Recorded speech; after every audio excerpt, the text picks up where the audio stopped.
Hello, what's up, guys? Hi Welcome to the guys, JV show. This is Jorge, and this is Viv. and we're back. I think the last We're three, maybe back. 4 weeks that we had filler episodes for you guys, Yeah, but it's now we're been back quite a to while. a relatively recent episode.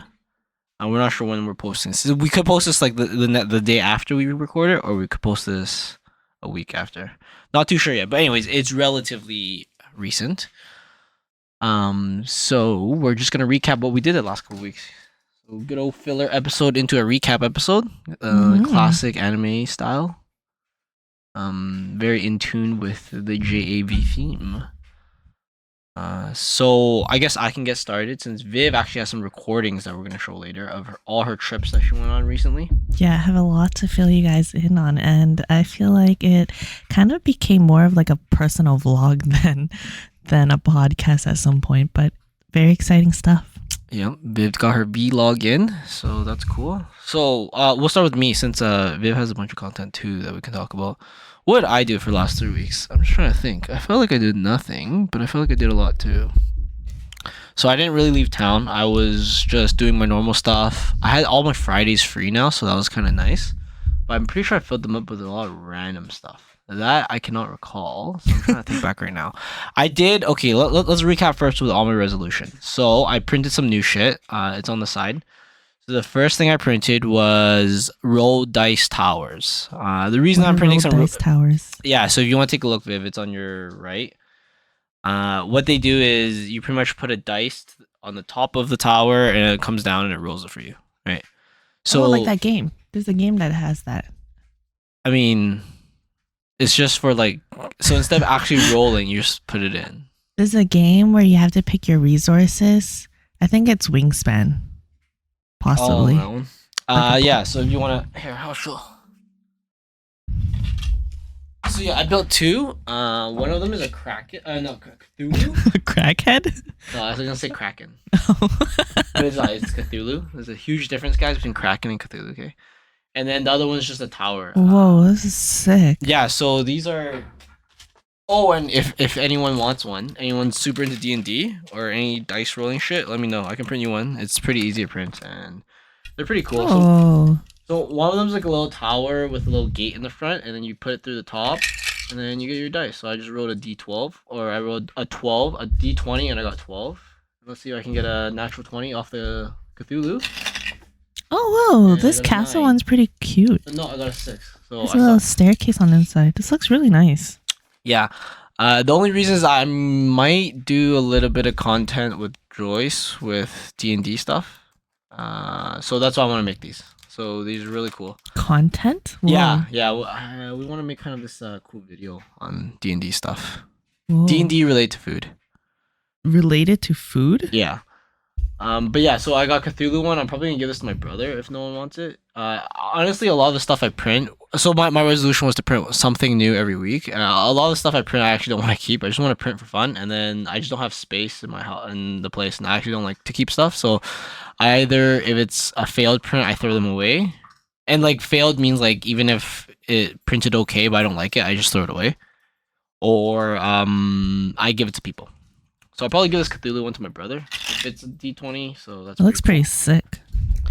And then the next thing I printed was a pie statue. So I think no, that was a month ago, but it was Pie Day recently. But I pretty much printed a statue of the symbol Whoa. pi, but made out of the numbers made from pi. So it starts on the very left-hand side with 3.14159, and then so on. I had a moment where I was really interested in remembering the first 50 digits of pi. And I felt Why? very just for fun. How is that fun? Sounds so And I felt useless. very proud of myself. Did you? Well, if you want, you could It was just like a month ago. you could just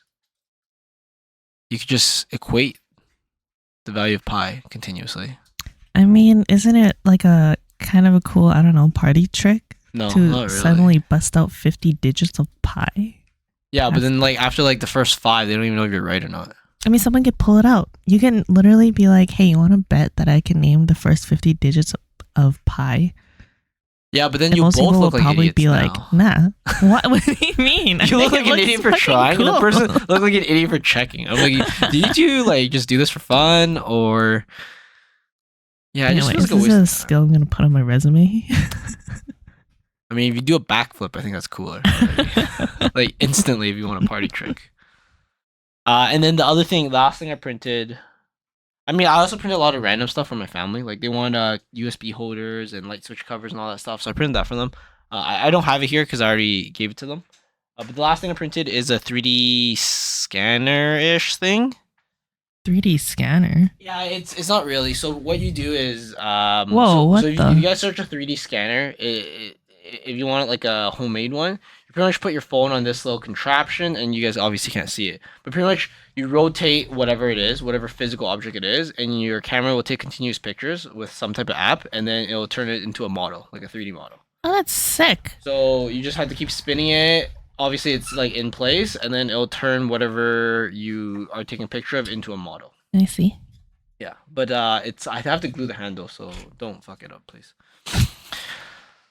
But yeah, so that is with my resolution for 3D printing. Oh, that's pretty To be sick. honest, I printed most of these in like the span of 2 weeks, and I got lazy for 2 weeks. Why does this part look busted? No. That's. What do you mean? Oh, I pretty much I have to file this down, Oh, but there's no file that really fit this, right? Oh, So I I had to use a see. Dremel to get it in. why'd you need to file it? I think this is for a USB cable to go Oh, I through, and see. you can charge your phone or plug it straight to your computer while you take the Oh, picture. I see. But when you print, this prints with support material, and you have to like try to take it out. But like as you can see, there's no way you can get that shit out. I have a little drill that I could have like lent to you. I mean, I have a Dremel that Oh, I can see. just drill True. through with. But like, it's never gonna be perfect if you use that. Right? I mean, it could be. You shut the fuck up already, okay? We haven't seen each other in like 3 weeks. You don't have to do this to me. But yeah, so I haven't really printed much other than that. Like my offer still stands to other people. If you have any cool project you want me to print, let me know. I'll print it for you. Depending on the size and all that shit. I've seen some really cool cosplay stuff. I was like, that's gonna take a lot of effort. But if someone has like the files and shit and want me to help them print it, I'll be down to print it for them. I am gonna do some cool shit coming up. I guess it's not really a surprise, but 2 things I really want to do. One is I want to print with textile, so that'll be very interesting. So I've kind of seen a video online where you can get like a thin textile and you put it between layers of your print, and it'll pretty much melt Oh. plastic into it. And that's how cosplayer gets like a scale onto a shirt. Yes, I've seen Yeah, that. It looks yeah. pretty sick, actually. That's not the purpose why I want to do it. I want to do it for the real purpose of making a fucking name tag. A I want to tag. make a name like on a tag, shirt. a name tag onto a fabric, and then sew that onto a shirt or a jacket. So I actually thought, like, you know that Why jacket don't you you have? just put it directly onto your shirt? No, Isn't that's that the not how- purpose of it? You can't. I could glue it onto the shirt. So I could glue a 3D printed part onto the shirt. It's probably gonna fall off. Over actually like using the shirt as a textile? No. So what you do is there's a thin textile you can buy. It's called Thule or Thule, Thuille or something like that. And you print it on there. So now you have like It's like a mesh fabric. yeah, right? yeah. You have the printed thing on a mesh fabric, and then you can sew that mesh fabric onto another piece of fabric, and then from that you can put it onto like a jacket or something. I mean, I think it'd be pretty cool if you made some cosplay stuff too. No, I'm not gonna make cosplay stuff, but I do want to like brand my own clothes. That'd be pretty cool. With what brand? With just The like Alvin line. Jorge or like Jor- whatever. Jorge brand? Or what? Pardon? The Jorge brand? No, just I don't know. Just like have my own. Like it'd be kind of cool. Like that's the ultimate custom thing, right? Is Is to have it completely custom to you. Have everything, have your name on it? Yeah, on like jacket and stuff. I don't think it'll work for shirts because it's too thin, but or even on hats. Like you know how hats you could like sew something on, but instead I that'd could be literally cool. print like something, color it with the markers and stuff, and then coat it, and then sew it onto like a hat or something. That'd be pretty cool. Yeah, and then the other thing I saw was electroplating. Now that one's a bit harder. That one I don't know if I'm gonna really get into, but you can electrocoat almost any 3D printed part. So you cover it in graphite and you electroplate it like you know back in chemistry like 10 or 20 or 30. You have like the anode and the cathode and shit, and you can So what happens is the graphite gets replaced with whatever you want to coat it with, copper, tin, or whatever like that. So pretty much what you have is a piece that is exterior metal, but interior is still plastic. So that's pretty cool because it'll like look like it's metal, and it'll be a little bit heavier like it's metal, but it's plastic still, and you could print almost anything, right?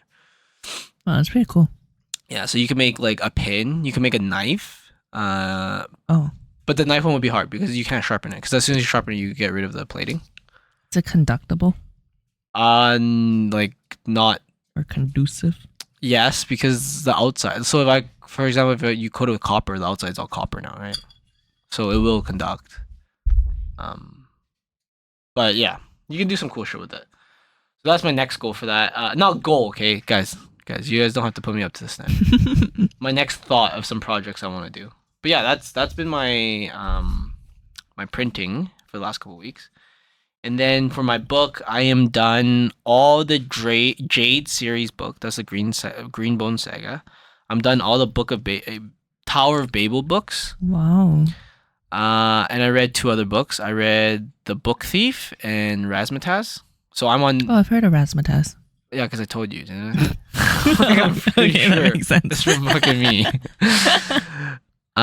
So I'm on book 11 right now. So my the 2 series I talked about, the Greenbone Saga and the Book of Babel. You guys out there, if you want to go read it, I think it's really cool. I want someone to talk to. I kind of wish I had my own book club, and we can actually like talk about these books because I thought, like, for example, Greenbone Saga was awesome. No real critique on it. I want to talk about the sad parts about it because it was really cool, and I feel like I read some comments online and I didn't even like think about it until I read that, and I was like, holy shit, this is like mind fucking. Well, and then the Book of Babel, I actually didn't really like the ending, but I think I'm too much of a critic on endings. I think I need to just like let it be, like let the ending, like it's their book kind of thing, and I just have to be there for the ride. I think it's very difficult to have a good, satisfactory ending for anything. Yeah, that's true. Like especially TV series and shit. Because the audience will always have what they want out of the ending. Well, it's also, I think, especially if you go through a series or something, it's the time commitment. So then you have like an emotional attachment to the series. So then if it doesn't end the way you believe it should end, then it kind of hurts you a little bit. So yeah, it was bittersweet. Like the book was really good, but the whole series was really good, but the ending wasn't as what I wanted, but it wasn't a bad ending. Then after that, I read The Book Thief. Sad as fuck. I'm never gonna do that again. The Book Thief's about, like, okay, guys, I'm not an anti-Semite or anything like that, but it's pretty much about a family in Germany through World War II, hiding a Jew in their basement and stuff like that. It was just really depressing. What made you pick this book?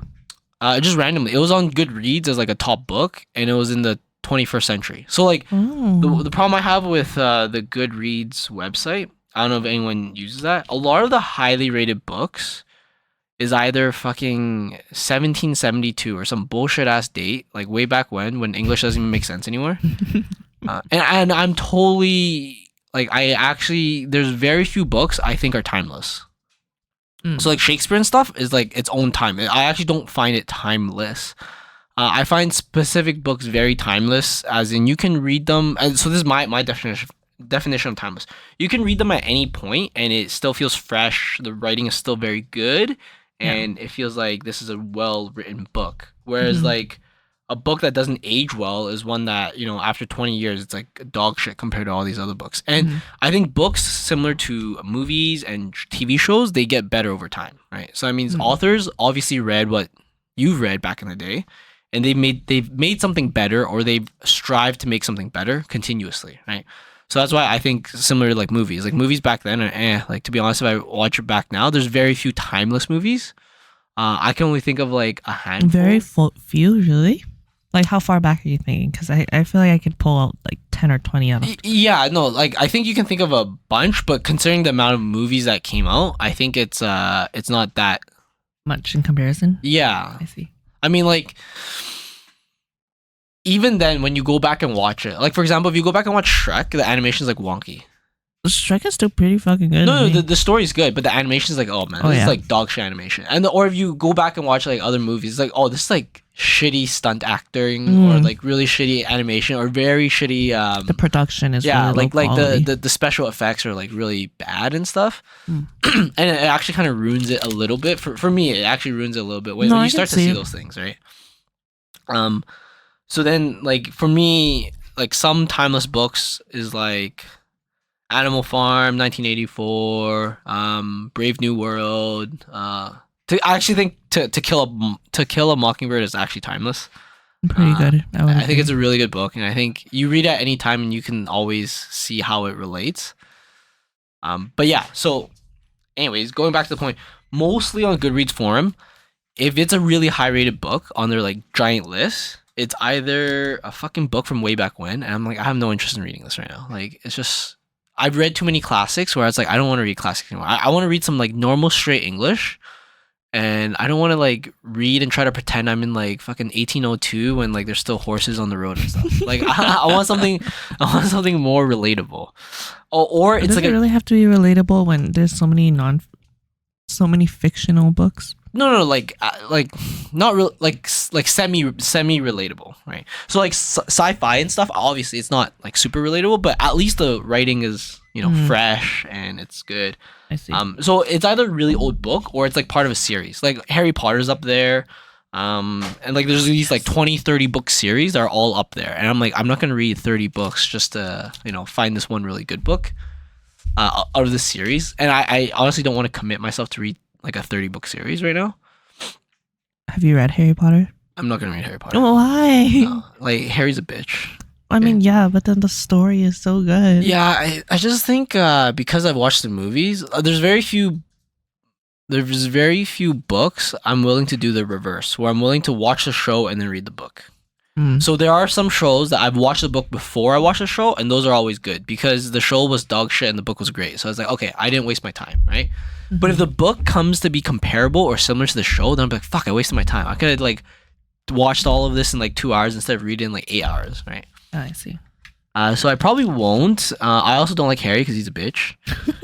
But yeah, so then I've been trying to find books that are, you know, more where the author is more recent. It's published in the 21st century kind of thing. So like in the last 23 years, which I feel like isn't like, I'm not being ridiculous here if that's my time frame I'm working with. But yeah, so The Book Thief was one of them that was highly rated, and it was published in like 2006 or something. And I was like, oh great! I barely read the synopsis. Like the style of the book was really cool, but it was just so depressing. Like I don't think I can do another World War II Nazi Germany era book anymore. It's just, you know, like Jews and the World War II, and it's just so sad and shit, and it's just like, I've never actually educated myself on much to do with World War II and the experience that Jews had with Nazis. Like, but I'm sure it's really sad. I mean, it's the Holocaust, right? Yeah. I'm sure you've learned about the Holocaust. Yeah. Just thinking about that's already pretty damn depressing. But it's also pretty depressing because it's like the whole book kind of makes you like empathize with the Jewish people who are trying to like hide, because like there are some that didn't get caught and they're in hiding, right? But their version of hiding is like, you're not actually living. Yeah, like you're literally peeing in a bucket and staying in one spot for like years, right? Trying to wait out the war, right? Like it's not like what you think. It's not like fucking paintball battlegrounds where you're just running around outside and dodging bullets and shit, right? Like you're like, if your life is, I guess I kind of think of myself. If for some reason Canada was purging all the Asians, me and my family will literally just hide in the house until they come and take us, right? And we just have to survive with what we have. And that'd just be very, very depressing. But anyways, yeah, I don't want to read another one of those, not because I don't care for those type of situation, but it's just too depressing. And I don't think I like that in a book. Yeah. So anyways, my current book is Project Hail Mary by Andy Weir. Does that sound familiar to you guys? Andy Weir. Nope, I only know Andy Warhol. He wrote The Martian. Oh. Yes.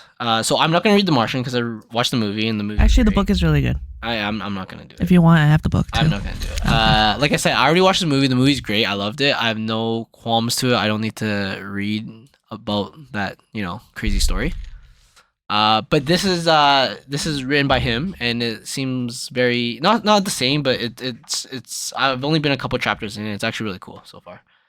Nice. It's a very interesting book about some space phenomena, and this team of scientists and shit is very cool, and I think Andy's really good at explaining physical theories to the layman. Mm-hmm. Like so far, he's already explained some in this book as a fictional book. Like what? So he's explained like how you measure gravity and stuff. Okay. Which is like shit we learned in school, but he actually like explained. Like if you didn't take physics in university, you don't actually know how. Mm-hmm. Like you could guess and shit and whatever, but you actually don't know the precise way of doing it. So he kind of explained that because like the first part of the book is this guy trying to figure out where the fuck he is because he lost his memory. Oh, that's pretty cool. Yeah, I'm and a little interested now. And he like kind of figured out that the gravity of where he is right now is different than 9.8, which means either he's which is cool too because he explains that he's either on a centrifuge on Earth or he's on a different planet or a spaceship or something like that, right? Mm-hmm. So that's really cool. And then he also explained like some pendulum theories and stuff. So I was like, wow, that's so cool because that relates exactly to the shit I know. So like, oh, did you rent this book from the library? Yeah, I borrow all my books from the library. Like, there's very few books I buy. Okay. I either get books as gifts or I just rent them from the library. I pretty much go to the library like every week now to borrow a new book. I fucking nerd.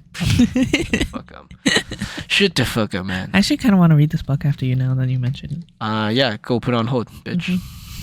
Go buy it. I think Andy Ware has 3 other books. So I think the one thing I do is I tend to not follow books as much as I follow authors. So like there's not one type of specific book I like. I'm actually gonna put this. But as soon as as soon as I read from an author that I really like, I just start reading all of their books. Oh yeah, I've done that. So for example, Christopher Moore, that's the one author I keep talking about.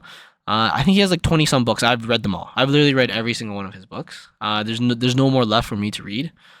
Some authors is a little bit tough. So for example, if I tried to read all of Agatha Christie's books, I think that's her name. Agatha Christie. Yeah, I'm fucked because she has let's see how many books she has. Let's see Google. She has too many because I can't even fucking find it. I'm sure it's in like the triple digits. I feel like. Agatha Christie bibliography. Alright, Viv, what's your guess? Sorry, she started writing in 1920 and she didn't stop writing till 1976. Holy fuck. So even if it's just a book a year, which she probably didn't do, let's say a book every 2 years, that's 56. That's at least 28 books. So it's kind of hard. Like it's kind of hard for me to read them all, but I do like specific series. So I like her Hercule I don't even know how to say it. Poirot. He's a detective. So have you watched Murder on Orient Express? I've heard of it. Yeah. So I've read the book before the movie, which was great, and I'm okay with reading her type of books with that same character because they're actually really, really good.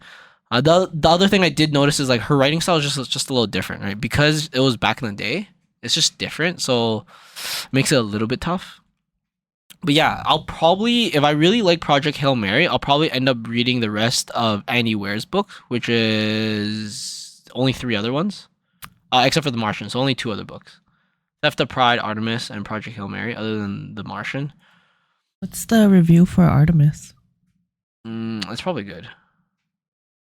I feel like so far, if he wrote, so far from what I've read, and if he wrote The Martian, I already know he's gonna be a good author because like so far the reading style is very fluid and it explains very, very well.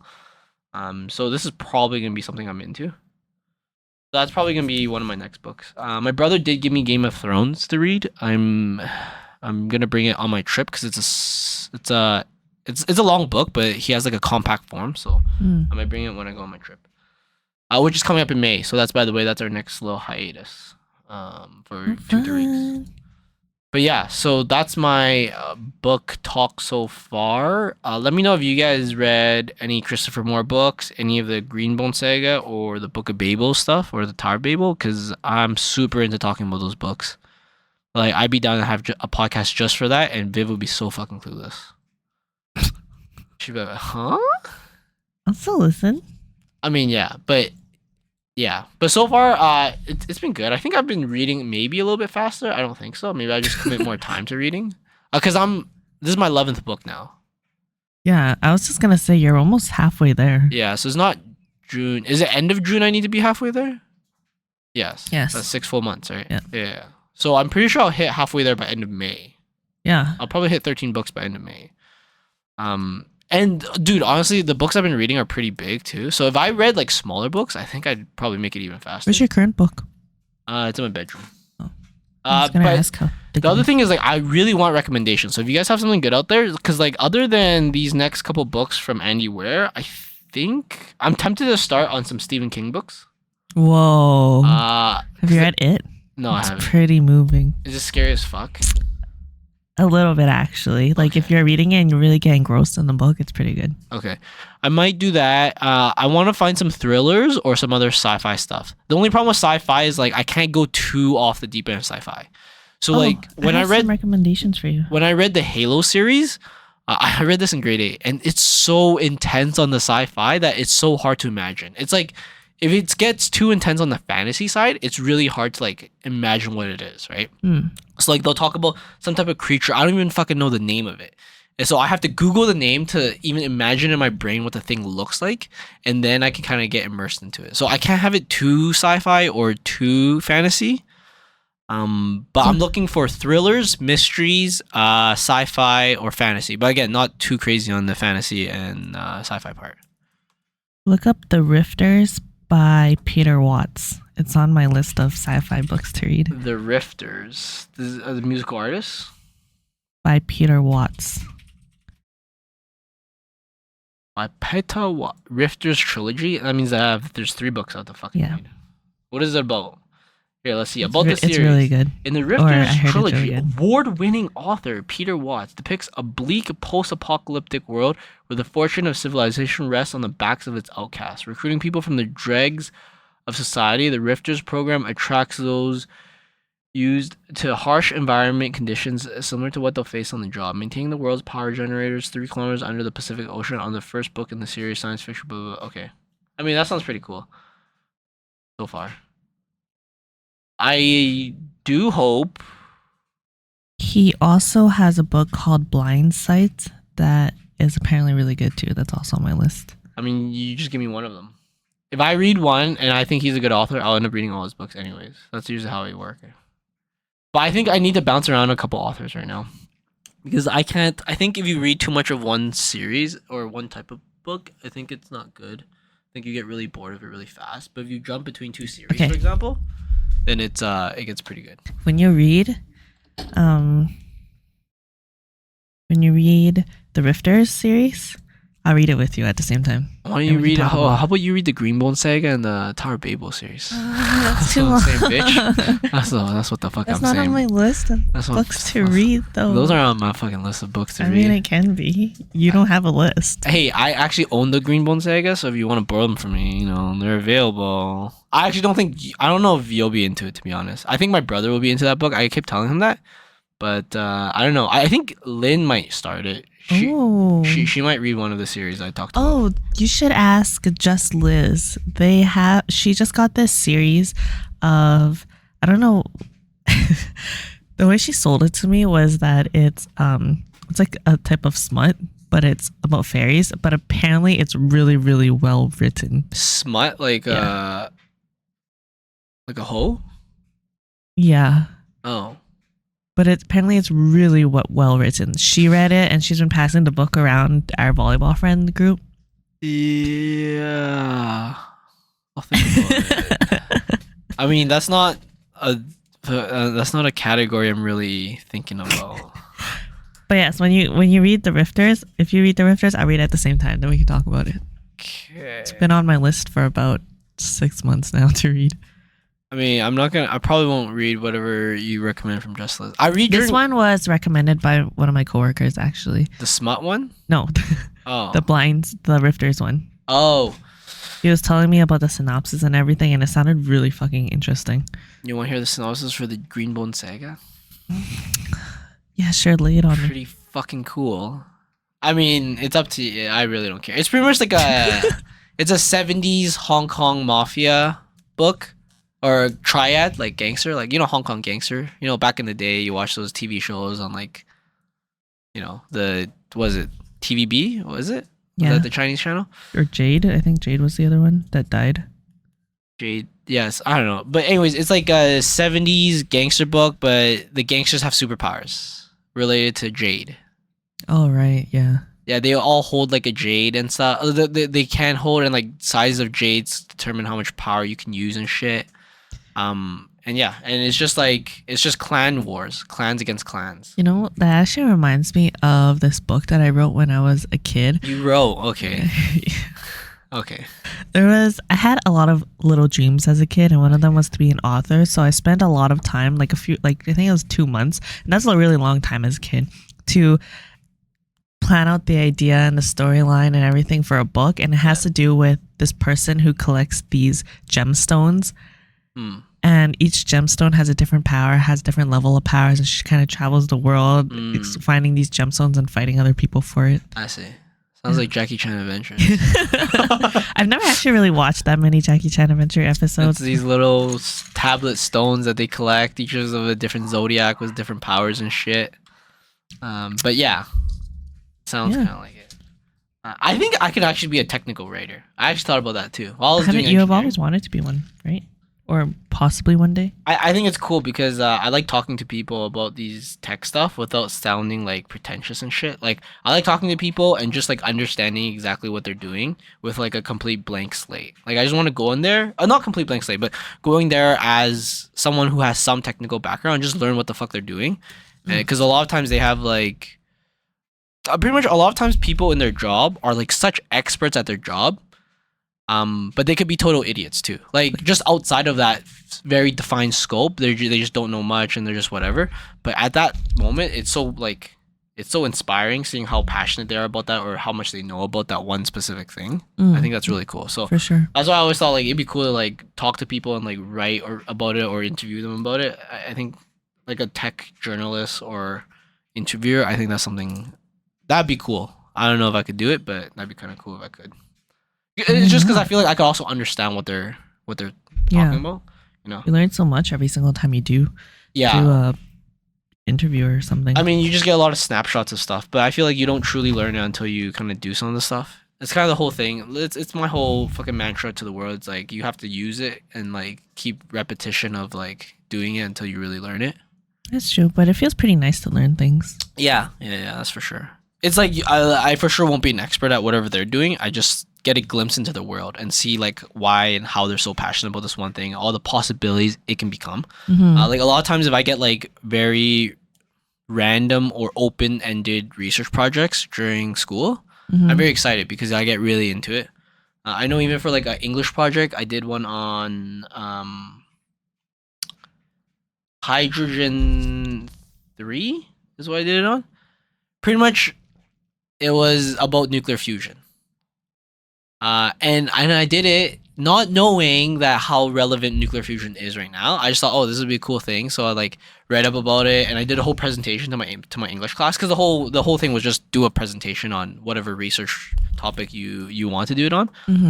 So I did that, and I was like, oh shit, this shit is like next level. Like that's gonna be where we're gonna be in like 10, 20, or what we'll have to research more in 10, 20 years. And I guess here the fuck we are, right? So that's pretty great. Something that I've been meaning to, or I've been looking up little bits here and there about that's been really interesting is like how to move things with sound. So the actual like sound engineering and how to actually make sound kinetic. It's so interesting because I went down this little rabbit hole on Egypt and how they build the pyramids and how they're sound blast or some shit. Yeah, and how they theorize that whoever built the pyramids actually did it. And there's a theory that they used sound technology to actually move it. Yeah, I mean, which I think was so interesting. So I went down another rabbit hole and looking on how like sound does it and everything. And there's like, I believe it's Mazda in Japan actually invested few $1 million into sound engineering to research this and how they can like actually be at the forefront of this technology before it becomes commonplace in the industry. But very interesting stuff, guys. I haven't looked that much into it, but something I want to look more into to learn. I've heard a bunch of stuff about that. It's very big on the what's it called? Conspiracy theory side. No, I'm not saying it won't work. Energy is energy, whether if you can harness it or not. I think the big thing right now is anti-gravity. If you can do anything to use anti-gravity technology, so that's like propulsion technology and stuff. Right now, the only way we can go against gravity is through propulsion technology. So that's like with a rocket and stuff, or like with a turbine and stuff on a plane. They've been using magnets or trying to utilize magnets more. Yeah, so that's, I think, other than combustion, that was like one of the few things we've actually invented. Like we can actually use to create energy and shit. But yeah, that's pretty much the whole anti-gravity shit. And yeah, that's, I think, one of the theories, like, yeah, the whole sound thing and using specific harmonics and shit, they can move shit. I was like, oh, interesting. So fucking cool. Very, very interesting. I think maybe it'll work, but yeah, I didn't go through that deep rabbit hole. There's some like really intense physics that gets into it. I downloaded a few pieces of literature before my flight when I was leaving to Vancouver, and I was so sad when I wanted to read more, but it wouldn't load. About the whole sound technology thing? Yeah.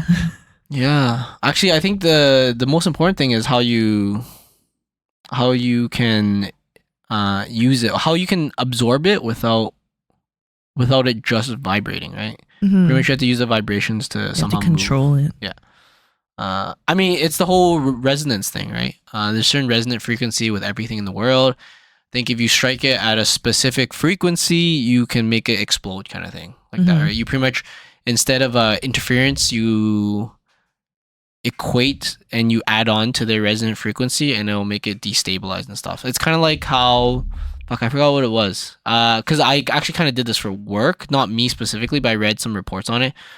Pretty much, they search for a specific resonant frequency in buildings and stuff, and they have to make sure the vibration caused from whatever it is doesn't reach those, or it skips those, or they can superimpose these different materials to bypass this resonant frequency, so it doesn't break. Just purely from vibration. Very cool. Very cool. Okay, so where are we? Books checked off. For me, 3D print checked off. Workout's been great. Volleyball's been good. We are fighting for tier 2 first place, so that's pretty fun. Ooh, good luck. But volleyball's been. Pardon? This on Mondays? Yeah, this on Mondays. Volleyball's actually pretty fun last couple weeks. So the other couple weeks, Rstar's been subbing, and it's really fun because he was setting. So I got to slam a bunch of balls. This last week was actually really good. Our team actually played really well. I got the opportunity to slam a bunch of balls again, so that was pretty fun.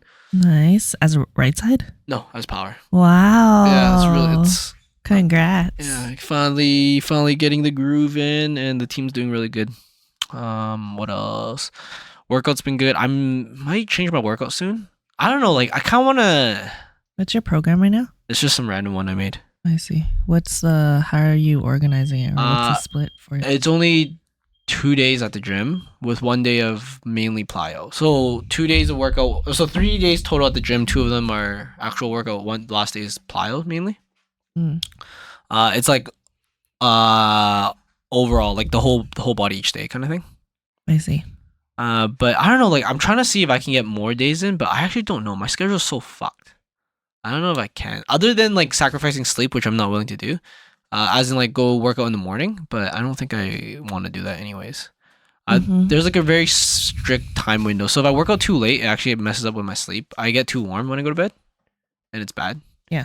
And then obviously morning sucks because your adrenaline, your cortisol spikes if you work out too late. Yeah, and then in the morning it sucks because I have to change my sleep habit, but then if not, I'm sacrificing. But I actually think the morning workouts, in my opinion, are not good. Because normally, like, on a weekend, you don't wake up that early, right? No, I usually wake up around 7 every single day unless I really plan on sleeping in. Like, I usually pre-plan my sleep in days. But you still go out super late on, like, a Friday or Saturday, right? Yeah, but So I then- like naturally will always still wake up at 7. Yeah, but then that'll still fuck up your whole. Like what I'm saying is like if you make it consistent throughout the week. So for example, usually on the weekend I do stay up a bit later than the Mhm. weekday. So then Oh, if you what a can rebel. average that out so it doesn't like fluctuate crazy on the weekend through weekday, Mhm. then it'll be better overall for your sleep. Oh, I see. Right? So that means if I do wake up early to work out on the weekdays, then that means I should also wake up early and sleep early on the weekends too. But if I Yes. keep doing the early and late and fluctuate like that, it's always gonna fuck up my schedule. Like for example, Monday's gonna be messed up, and then Saturday, Sunday might be messed up Mhm. because of the fluctuation, right? So I was like thinking about it. I was like, fuck, I don't really want to fuck around with that. Why don't you? I guess you can't really work out during lunch hours. Hey. I was thinking maybe if I do work out in the morning, I just start work really late and end work really late, which might work for some days. Mhm. Some days that's actually ideal because like not much is going on in the morning and more stuff's going on in the afternoon. Mhm.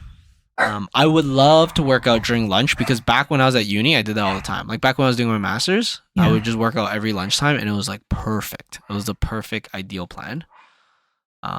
And so I'm not sure. I'll figure out how I want to switch up my routine this coming up. Pretty much after the trip, I'll come back, do a week or two of normal stuff, and then switch it up.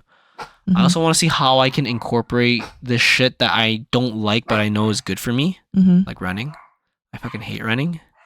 I've been running consistently still every week, but I fucking hate it. Like every time I have to sit there and like look at my shoes and just like cry a little and then go.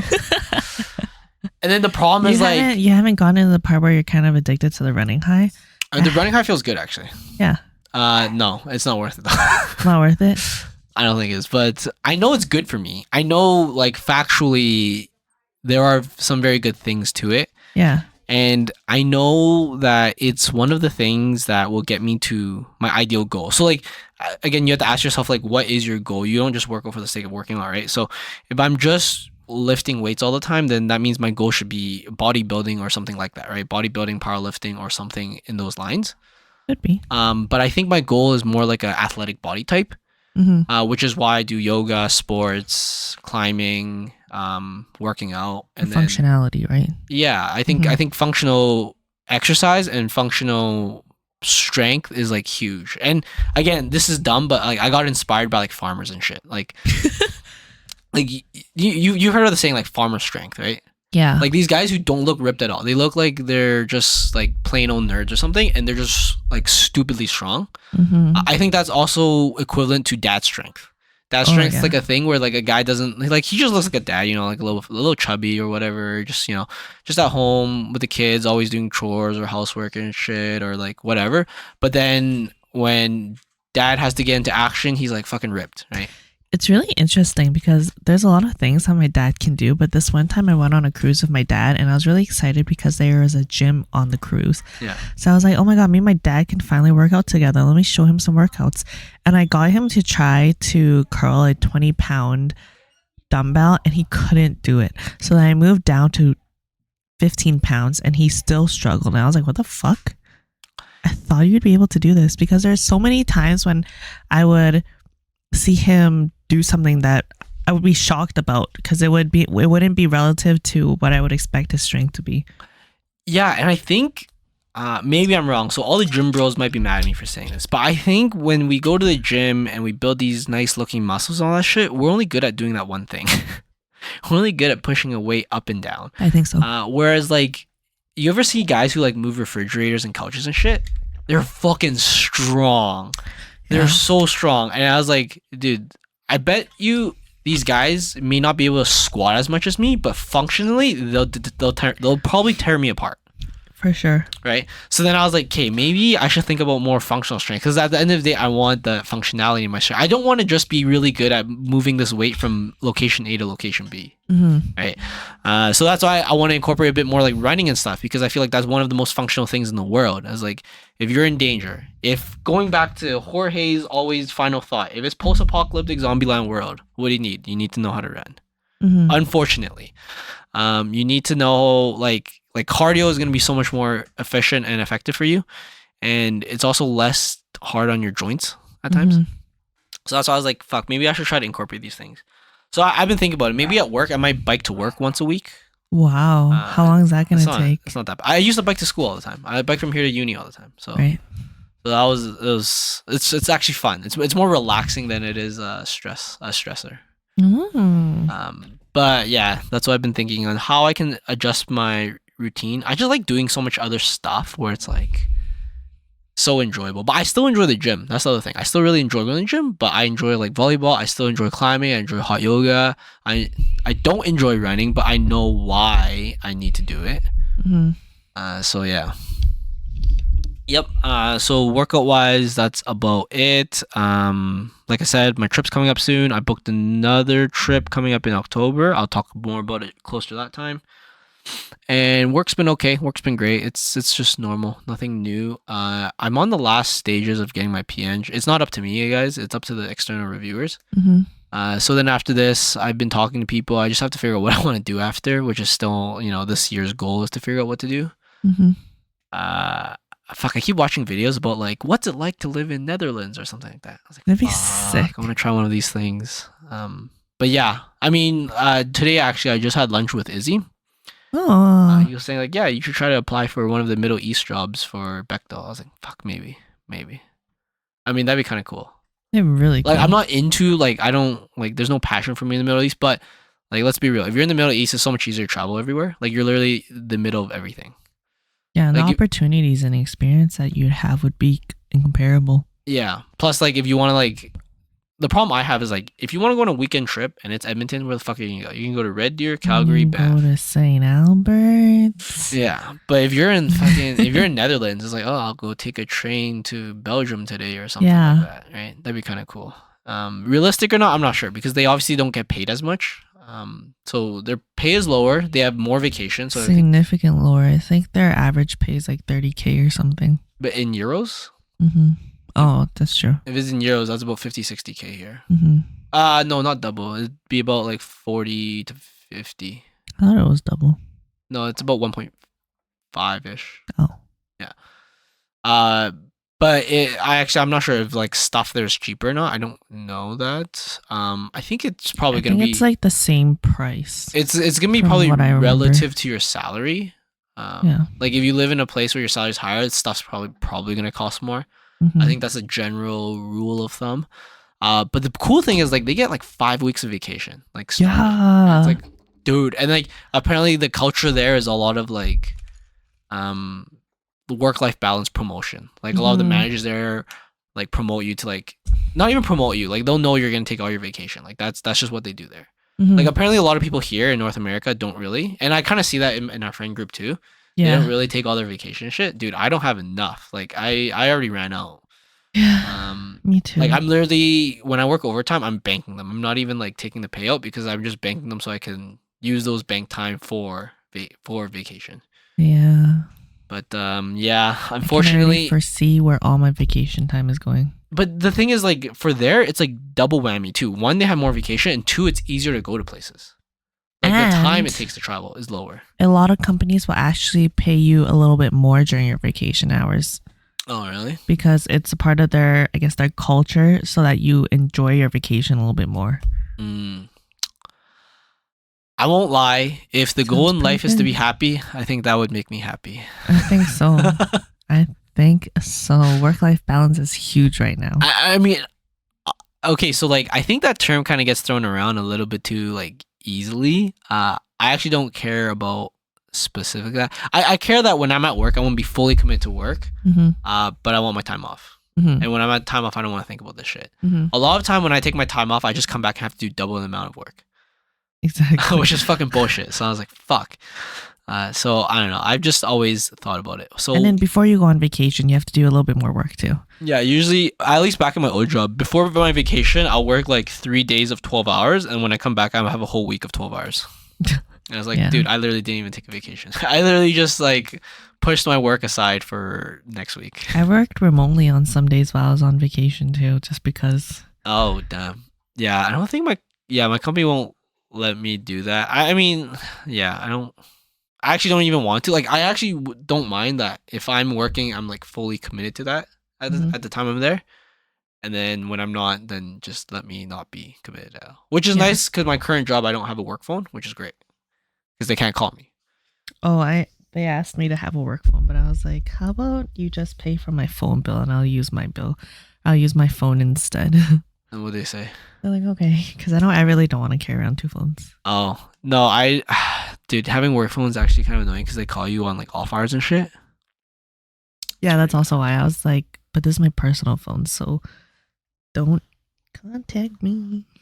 Yikes. Anyways, that's all I've been up to the last couple of weeks. Nothing new other than that. Oh, the last thing, I just got my quarter cow. Did I tell you about that? I thought you were gonna say I just got my quarter life crisis. No, I just got my quarter beef. So Oh, is that why the new fridge is there? No, so my parents want a new freezer. They bought a huge freezer, guys. They bought an 18 cubic foot freezer. If you guys want, go check how big your fridge is. I feel like it's the same size.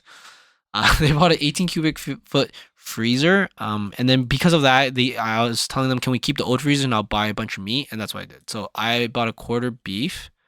The only reason I bought it is I want to try it out. I actually don't think it's that much cheaper than just going to Costco to buy meat.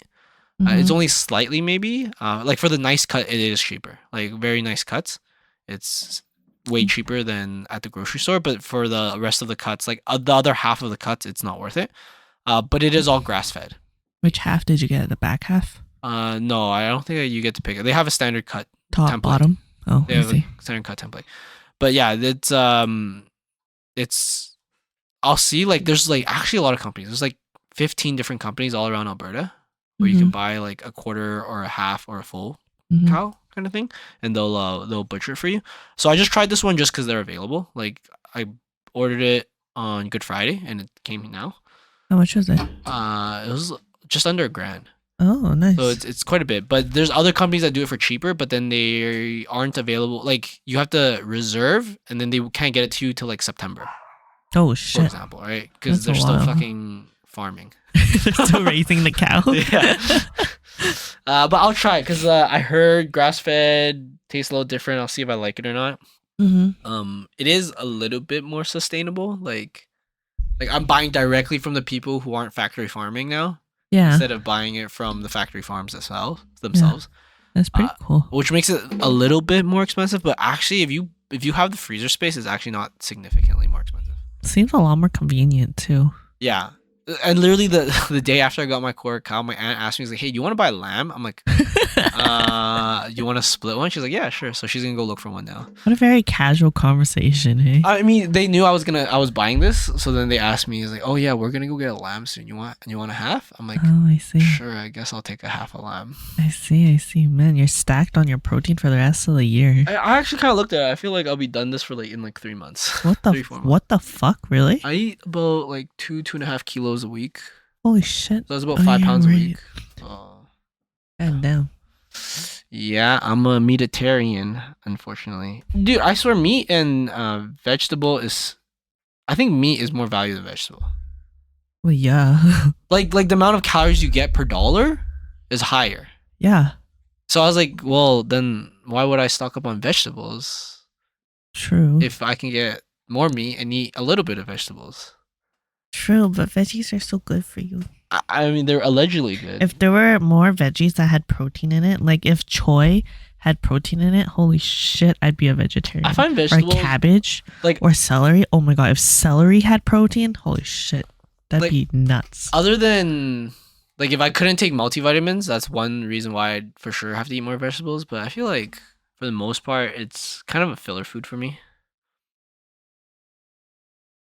The micronutrients. Like, mine is man. mostly just meat, too, because I don't even eat rice during the week.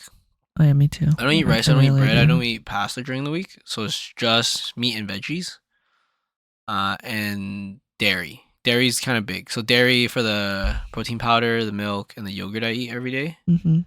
And then vegetables is literally just fruits, like banana. I eat 1 banana a day. And then let's say like like a handful of whatever vegetable we have in the fridge that day, I just put it into my food. Mm. And that's it. That's all I eat per day for vegetables. And I poop great, guys.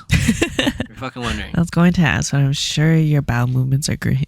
Yeah, my poops are amazing. Next couple of weeks, I don't know. Like I'm still on a standoffish position where I'm not sure if I should try to lose weight before my trip or stay the same or gain more weight. Because I've been gaining weight because I've been lifting more, but I'll see. Anyways, let's get to your shit because my shit actually took almost an hour. That's fine. So Viv, what have you been up to? I have actually, I feel like I've been up to a lot, but to start off, the first week that we had a filler episode, that Thursday before I flew, guys, I don't know if it's just me, but okay, yeah, it's just me. I injured my finger from volleyball. I was going for a dig and the ball popped my finger off its joint and I ended up dislocating my finger pretty badly and getting 2 little hairline fractures in my middle finger, and now I've been out of volleyball since, unfortunately. Wait, how did the ball hit your fingers?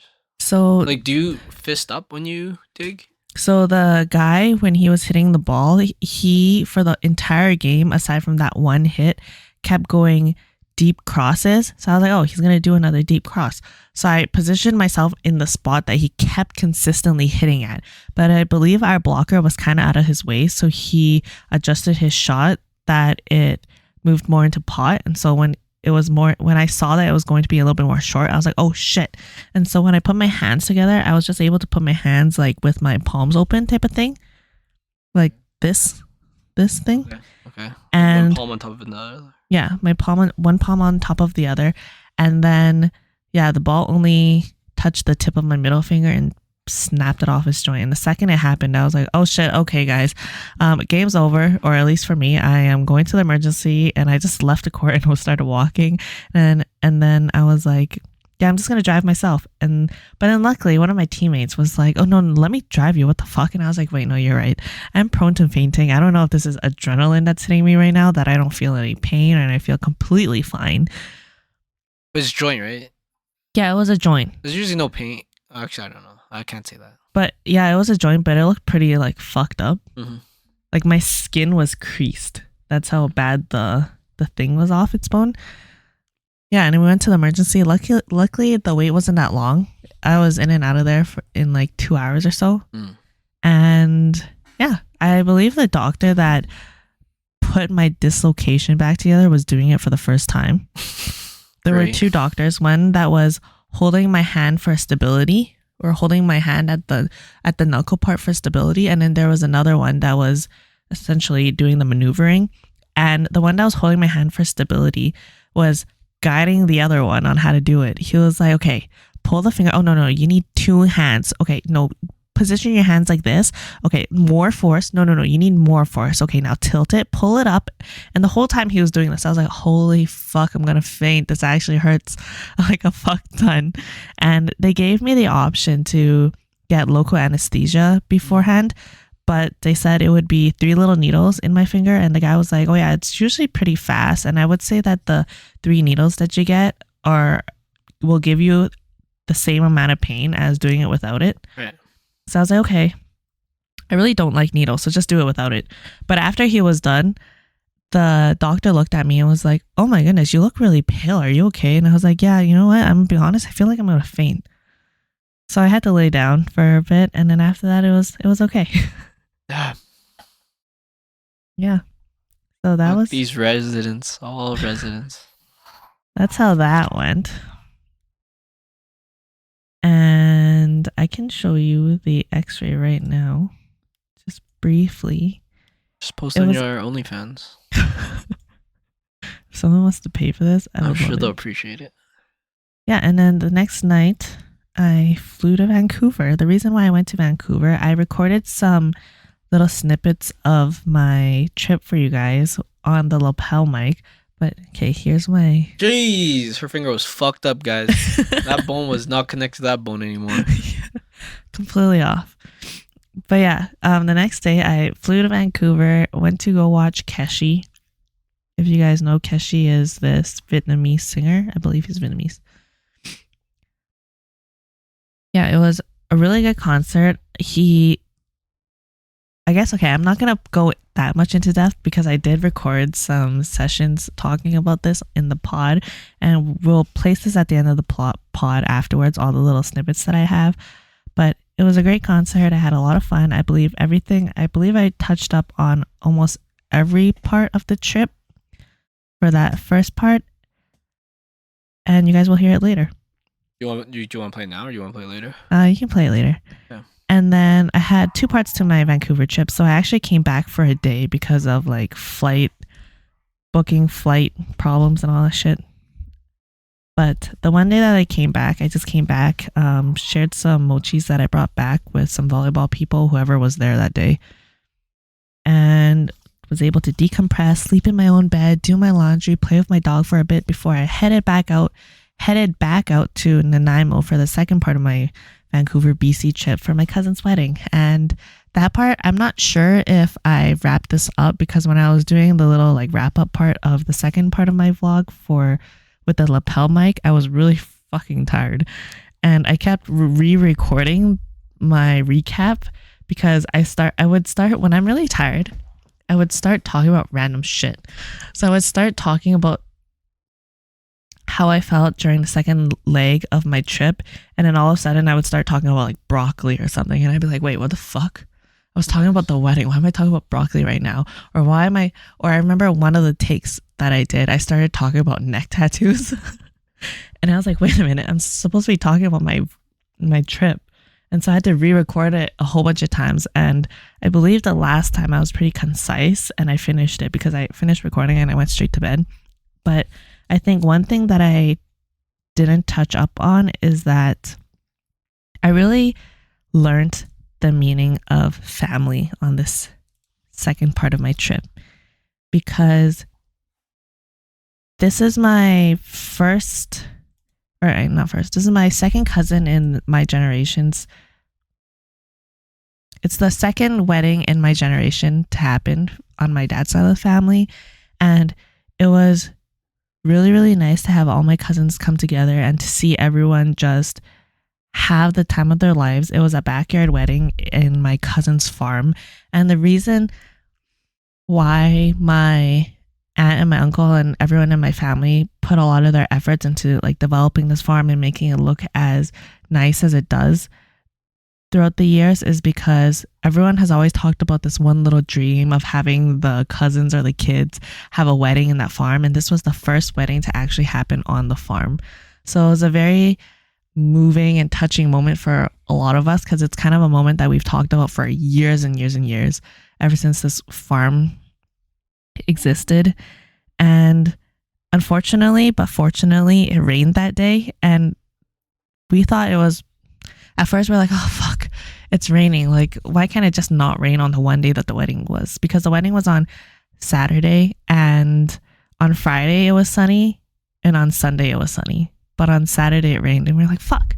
But I think the rain actually made it better, because the rain forced everyone to stay inside the tents and to actually be really friendly and get to know one another. Usually when I go to weddings, you'll see little groups form, and you can kind of see like, oh, this side is the side of the grooms, this side is the side of the brides, and there's little divides and little groups that happen throughout the night. But because everyone was forced to be under these 2 tents outside because of the rain, I didn't see any divides happen. Everyone was talking to each other as if they knew each other for years. I was talking to people I might probably never see again in my life. I was sharing dessert with groups of people that felt like I've been friends with them for years, but I just met them that night. I got to see my parents dance without like a care in the world.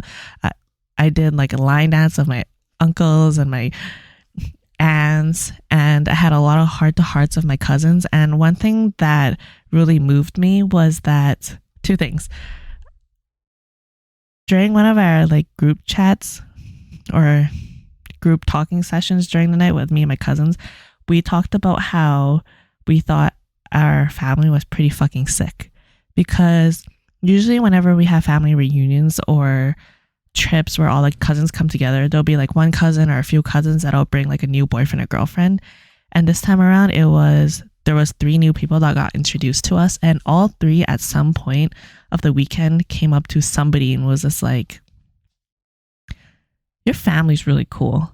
Or there was somebody told me when we were looking at our family tree wall hallway thing, they're like, so do you have to get married officially to be put on this wall? Because I want to be on this wall one day. And I thought that was so cute. And we all kind of talked about it on the night of the wedding, in how our family is so welcoming and so friendly with everyone and anyone that wants to come in the family. And we have so many different personalities: introverts, extroverts, people who are academics, people who just travel the world all the time, people who have a shit ton of tattoos, like that crazy fast life, and people who just love watching movies and books and staying in all the time. Like, we have so many different personalities, and everyone's accepted and everyone gets along so well that we're not just cousins, we're also all friends. And I think it's like really nice that the age range is within, I have 15 cousins on that side, and I think it's really cool how the age ranges from 27 to 35-ish. So we're all really, really close in age. Yeah. For 15 people, and we all get along so well. And just having that conversation where we were all like, oh yeah, this is really cool because I felt so accepted during this time, or I felt really supportive when I was going through this moment in life. Or I even had some people come up to me and was like, I am so glad you look so happy right now, because 2 years ago when we saw you, you were in a very different place and we were all really worried for you, but we can tell that you're a lot more happier now. And like feeling that support and feeling like I don't just have cousins, I also have friends when I'm there, felt really moving. And I felt like I came back with a more refreshed mindset because of that love and support and happiness that I felt there. And I also got to experience a lot more nature when I was there. I went on a lot of solo walks and got to hear the birds chirping, got to see really tall, pretty trees and a lot of wildlife and a lot of really pretty flowers. And I got to go by the ocean and go look at the beach. It was an amazing trip, and it made me feel really, really, really serene, and my soul and everything is really full. Damn, nice. Yeah. And I got workouts in too, which is sick. Good. I'm glad you had a good, refreshing trip then. Yeah, it was really, really nice.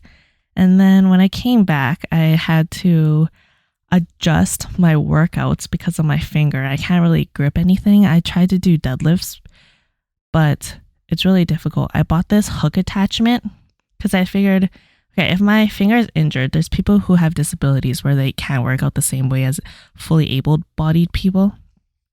So there must be a way to do things. So I bought this hook attachment that doesn't really require you to grip it, but then the hook attachment makes my grip on my left hand a little bit longer than my right. So I can't actually do deadlifts at the moment, and that was really disappointing. But I figured a way to do more isolateral movements so that my workouts don't have to suffer that much. But unfortunately, I can't do Bulgarian split squat, which was something I was working really hard towards before I got injured, and that will have to take a really long delay because unfortunately my physiotherapist said that my finger will hopefully be fully healed in a month and a half. From right now? From now. Oh, damn. I had an appointment on Wednesday, so from Wednesday she said that's the estimated amount of time. That's, yeah. Yeah, so unfortunately, if you guys can see my finger in real life right now, I actually can't make it go straight at all because it was in a cast in a slight, like, I would say... Just born that way, guys. I would say like 140 degree position. So unfortunate, but we make do with what we have. Two key things that I feel like happened recently in my life was one of my best friends gave birth to her first baby girl. Oh, nice. And it's so cute. Her name is Lila. And her name is Lila. She's very, very cute. You know how some babies come out and they look a little bit ugly? This baby actually looks like a freaking doll. She's adorable. And I feel like because it's one of my best friends' babies, it almost feels like it feels like I just got a kid, but without any of the responsibilities. So whenever I go out shopping now, I'm always keeping an eye out on like baby stuff, and I've been buying little trinkets, little clothes here and there, and it's really fucking exciting. Damn, maybe it's your time soon, Viv. Yeah, no way, not anytime soon, never. And then the other thing is last weekend I got my first hand tattoo. Oh. It's a small one. It's a little flower, but that's Oh, nice. yeah. She got a middle finger on your middle finger. No. I got a stem of a flower on the edge of my palm, like close to my Why'd you pick that? pinky finger. What's the resemblance to that? No resemblance, really. I just thought it looked to you. Yeah, I just thought it looked pretty and it was simple enough. And I have an idea of how I want my future hand tattoos to look like. You want like Thug Life on your fingers? Yeah. And I thought that this little flower would be really easy to incorporate with the text. I want some text and some geometrical designs on my hand. And I thought this would be a really nice touch for the future. Damn. Mm-hmm. That's pretty cool. Yeah. I have yet to get a tattoo. Would you ever? Maybe. I thought about it and then I don't know. And then you stopped thinking about it. Yeah, I mean, I don't know. Maybe I'm a simpleton. It doesn't bother me right now, so I'm not going to think more about it. Yeah, that's mostly it. I guess if we were to... No, let's wait. I'll wait until the next podcast to bring these things up because it's like this weekend things. Oh, okay. Yeah, sure. Yeah. You want to play some of your clips? Yes, please. Right. That would be my recap. Let's go. This is Viv's vlog. Let's go, friends. Hi guys, welcome to the JAV show. This is Vivian. We just finished eating onigiri and I have a guest speaker wanting to ask some questions. Take the floor. Thank you.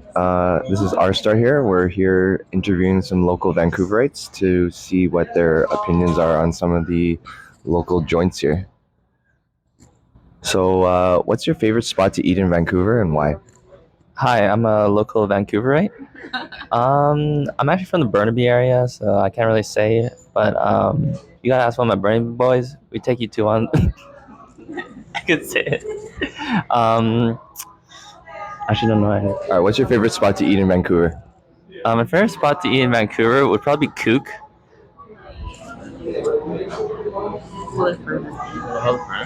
All right, what would you rate Kook and why? Edit and post. What would you rate it and why? What I rate? Wait, what would you rate Kook out of 10? I would rate Kook out of 10, maybe like a 9. Would you say other people would rate it the same? Do you think other people would? If they like Korean food, yes. All right, what's your favorite place to eat in Vancouver? Saku. All right, what would you rate it out of 10? A solid 9 out of 10. Would you say would other people agree? I definitely think other people would agree. Other people would not agree. Other people would not agree. I think that Saku is like a solid 8. 5. These nuts. But my favorite so far is Minami. It's a sushi restaurant by Miku. Is it sister companies with Miko? Yes. Oh, it is? Yeah. Yeah. Is it cheaper? It's still really expensive, I think. It's still really expensive, I think. But I think it's also better than Miku. I heard Miku's overrated. Yeah, I think it's overrated. Very nice. My favorite restaurant is... Actually, I don't have a favorite restaurant, but I like Mellow Donuts. Grab and go. The Nari sushis are good. All right, what would you rate that place out of 10? 9.5. Would other people agree? I think most other people would agree. It's the first time I went to a restaurant in a very long time that I was like, holy shit, this is probably one of my favorite foods. Oh, wow. Yeah, it was pretty good. All right, what's your favorite thing to order there? I like the garlic umami and the mentaiko crab meat and the masago scallop. I said your favorite thing. If you had to choose one. Mentaiko crab meat. Okay, yeah, me too. The garlic umami thing felt like it was a scam. It was like crispy garlic with like some sort of like chili oil. I really like chili oil. That one was I made bad, my man. own. I made my own little chili That was oil vat, bad. and like my chili oil is so fucking good. Back together. Reminds me of it. Oh, so you tried? Did you try to make that yourself at home? Not the garlic umami thing, but I made chili oil that tastes so fucking good at home. All right. Will you bring some to the podcast? Yeah, All right, bet. I bet. We are at Mentaiko crab meat or Mentaiko. But like, how much of that are you gonna? All right, all these clips gonna be like this, Viv? It's all just gonna be fucking trolls on there. No, some of them. Okay, all right. Next, on to the next clip. Glad you enjoyed the food there, and fucking Rstar just trolling that one. Hi guys, welcome to another check-in. We're at Modus Coffee right now, and you guys are gonna hear me place an order. So every single time I go to a coffee shop, I always order like the same thing to try, and it is always going to be a flat white made with oat milk. And I'm also getting my friend's coffee. So wait a second, and we'll let me place an order. Hopefully that this mic catches it. Okay, I'm gonna have to listen to this later to see if it catches it. Okay, no, I can actually display. Hi, can I get whatever he's getting? Can I get a latte with oat milk? And can I also get a flat white made with oat milk, please? Take those to go. Yeah, to go, please.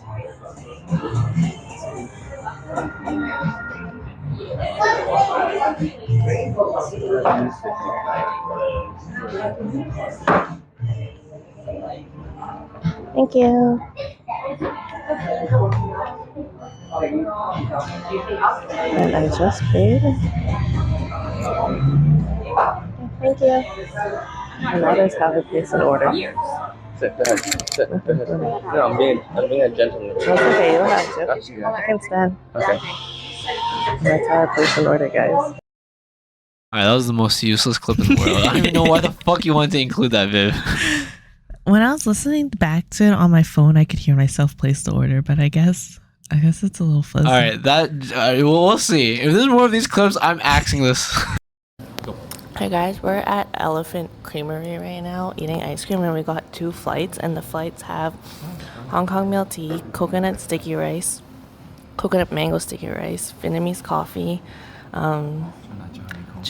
matcha honeycomb. We got cookies and cream, Gen matcha, Thai iced tea, and what was this last one that we got? Vietnamese coffee? No, this one's not Vietnamese One's coffee. Vietnamese coffee, one's cold brew Biscoff. Oh, this one's cold brew Biscoff. And we're all trying the Thai iced tea for the first time. And what is your guys' take? It's like a weirder Thai tea. What's your take? It tastes like literally Thai iced tea in a bowl. Okay. I want a little more tea flavor. It's kind of like subtle. Yeah, it definitely has the Thai iced tea flavoring, but I don't think it's as good as like regular Thai. Right? I think it's pretty creamy, but yeah, definitely could use more tea flavor. Yeah, I want to get slapped with it. Like backhanded with that flavor, but it's not happening. That's good though. Okay, should we go next? Go next. Alright. Okay, go. And the next one Gen matcha. is Gen matcha, Will it be as good as? which I believe is Did I do? maybe a roasted green tea, maybe? No, that's a very strong, like very bitter. I love that. I don't even know. Holy shit! Whoa. Tastes like Whoa. It's like a kick of a Yeah. bitter. Like Yeah, it tastes so good. almost tastes like durian. You can taste the roasted rice flavor. I think that's what it is, right? like the puff, right? Yeah. Oh, it's so good. Cookies and cream. Oh, I like the that Gen one's matcha more than coffee Thai. Biscoff. Cold So brew far. coffee plus Biscoff. I like the Gen matcha more than the Thai so far. Cookies and cream. Alright, cookies and cream is the next one we're trying. Janka. She's doing her brand. I Okay. like that. Even though it's like a generic cookie, it's not your typical cookies and cream. Why? Because it looks like the Cookie Monster? Yeah, it's a Cookie Monster cookies and cream. Or blue. whoa. Like the blue makes it taste better. I agree. It's a very like staple flavor. Yeah. It's a different. It's not like your standard like very sweet, like vanilla cookies and cream. Yeah. But the light blue actually makes it taste different. Yeah. You guys ever have light blue in your mouth? Yeah. This is what the Cookies Monsters balls taste like. Wait for next. You wanna try it then? It's pretty good. Alright, so far I still like the gym matcha one the most. Alright, and the next one is cold brew and Biscoff, which I'm very excited for. Yes, yes. It's taking me a long time. I like the Biscoff. Matcha honeycomb nugget. Ooh, I really like the Biscoff. Whoa. It's like a Oh, nice, what's pretty fucking good. nice coffee. This cold brew one slaps you in the face immediately with like some sort of espresso taste. Yeah. And then you get the nice little Biscoff. What's your take on it? It's a very strong coffee taste, and like I really like this one too. very, very It's very good. Between the gin matcha one and the Biscoff one, I think I like the gin matcha one. But Between these two, which one do you like better? Hong Kong milk. But this one's really good. Very close second. I think this one's just really surprising. Yeah, that one's like. This one's my favorite. Alright, matcha honey. Alright, the next one is matcha honeycomb. Matcha. Did you try the Biscoff one? You did, right?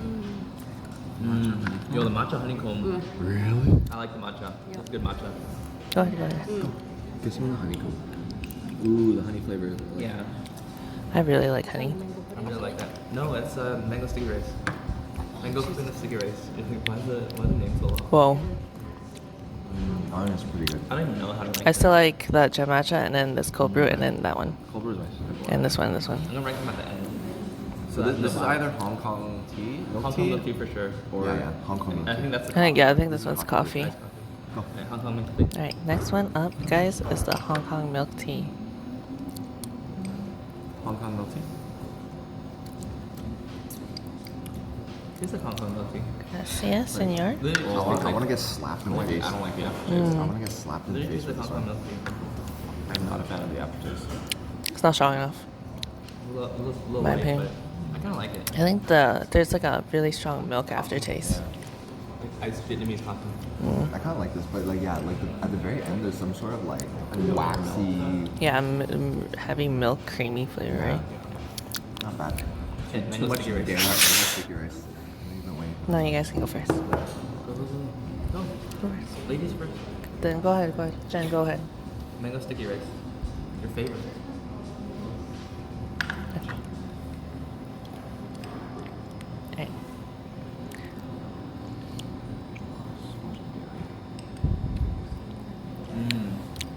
That's vegan? Whoa, that's so good. That's That's so good so for being good. vegan. That is That's for sure number one for me. It's not vegan. Oh, it's vegan. It's vegan. Yeah. Holy It's shit. vegan, Well, bro. that's so And good. There's no dairy. Are you good? Holy shit. That's beautiful. That is fucking good. Whoa. I'm just trying to steal The your mango content. coconut rice is probably the best one so far. This is really good. This one's so good. I like these three a lot. Because it's coconut. I think everything tastes good, but Mm-mm-mm. you don't know worse. And it's vegan, guys. All right, let's go to the last This one. one's the worst.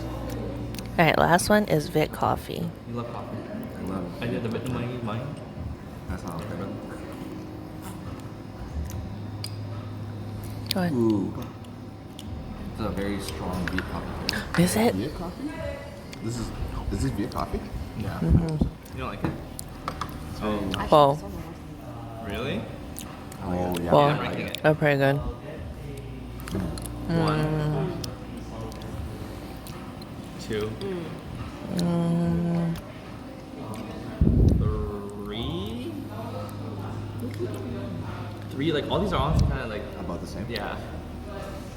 4 or 5. I think. Actually, Hi guys, just checking in again.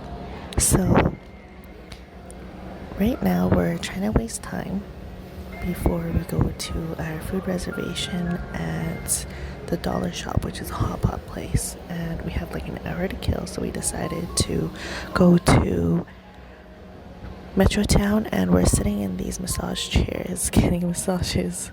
It's set for 25 minutes, and while I was here, I decided that I wanted to kind of like max min this time. So I put in headphones and I was listening to music. I started listening to this album by Sam Smith. He kind of fell off for me in terms of my favorites when he was past his like breakup era, but his new album Gloria is supposedly really good. Carmen told me it was really good. She told me to listen to this song called How to Cry and Who We Love, and those two have quickly become new favorites of mine. But something that I wanted to do while I'm getting a massage is that I thought it'd be really nice to sit here and think about 5 things that I'm grateful for. So I'm gonna let you guys in on these 5 things that I'm grateful for. So the first thing that I'm grateful for is that I have these friends to go on this trip with. I get the opportunity to get to know everyone on a different level and experience Vancouver as it is in April 1st, 2023, and everyone in this present moment of their lives. It's really interesting getting to know the dynamic of these people and seeing the love that they share between each other. I can tell that the 4 of them are really good friends, and it's really wholesome. My second thing that I'm grateful for is that we woke up this morning with sunny fucking weather, and originally on the weather forecast it was supposed to be gloomy, but today it's sunny skies, the weather's really nice, and I think that just made today a lot better than I expected it to be with the weather forecast. The third thing that I'm grateful for is that I had a phone call with my mom before I flew on this trip, and then me and my mom usually don't like call each other or say these things, but she was just like, oh, have a fun trip, and I was like, oh, thanks mom, see you when I get home. And I don't know, that was just kind of a nice short little conversation that I'm really grateful for. The fourth thing that I'm grateful for is that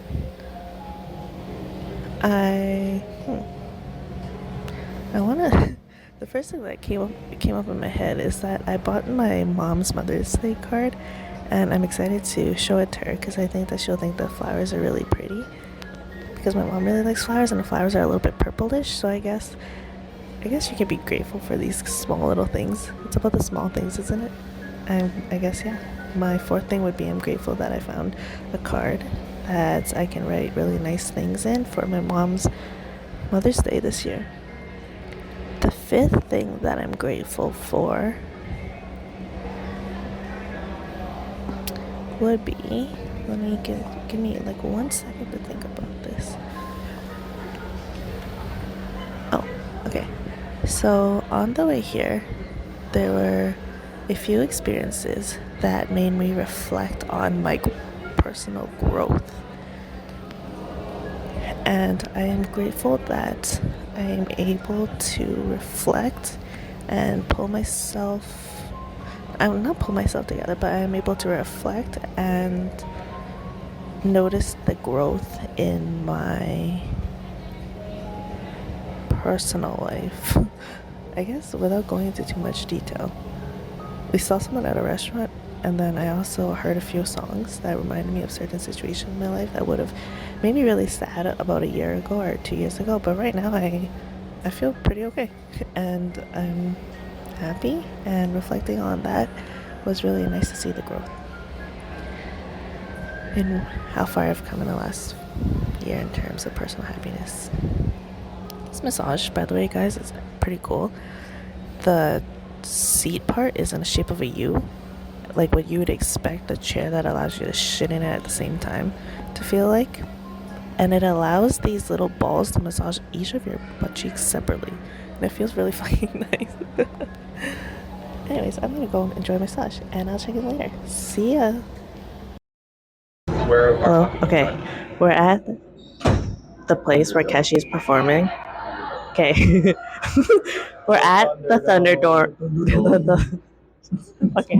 Okay. We are at the Thunderdome, waiting to go see Keshi. We're waiting for Jen to finish coming to the washroom. How do you feel? Excited.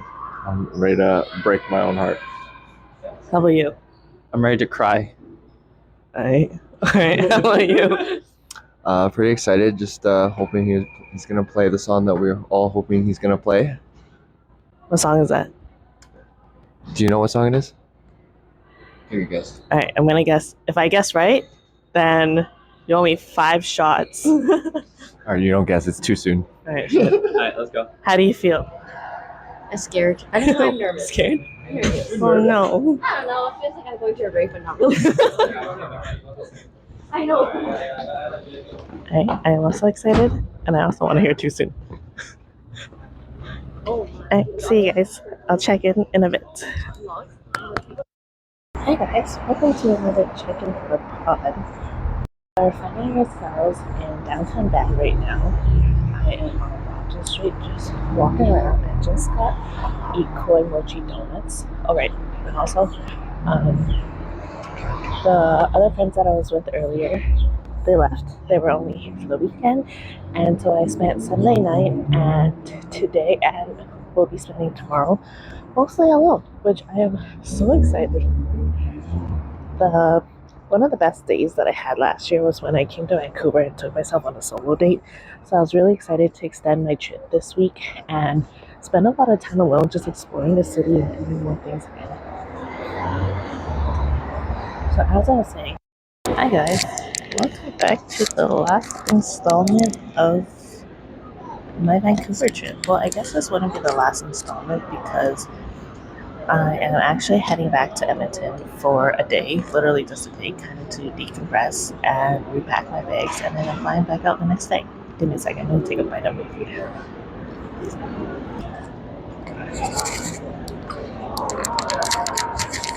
You probably can't hear Adrian. It's so damn loud in here. But, alright, I'm going to hold my. So let me just talk about my trip. So, yesterday, I worked remotely, and then afterwards, I headed downtown to go to this mochi place. Mochi donuts were so freaking good. I'm sure you guys heard in the last installment.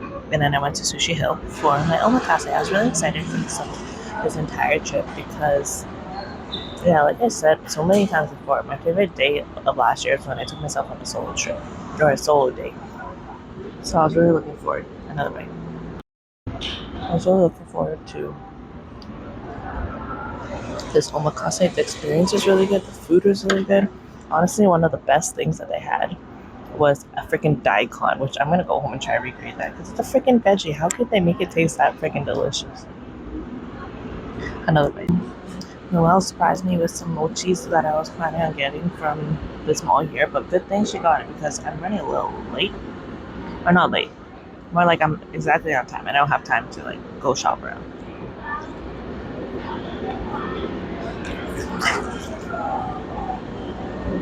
So unfortunately,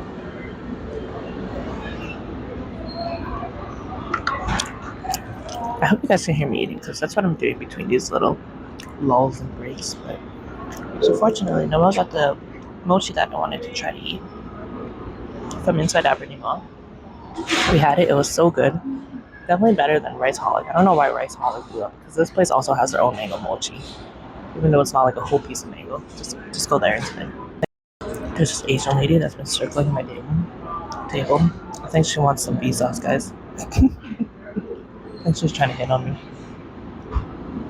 But yeah, I went home. Noelle surprised me with that. I brought home some mochi donuts, and we had some Hazukito left over from the day before.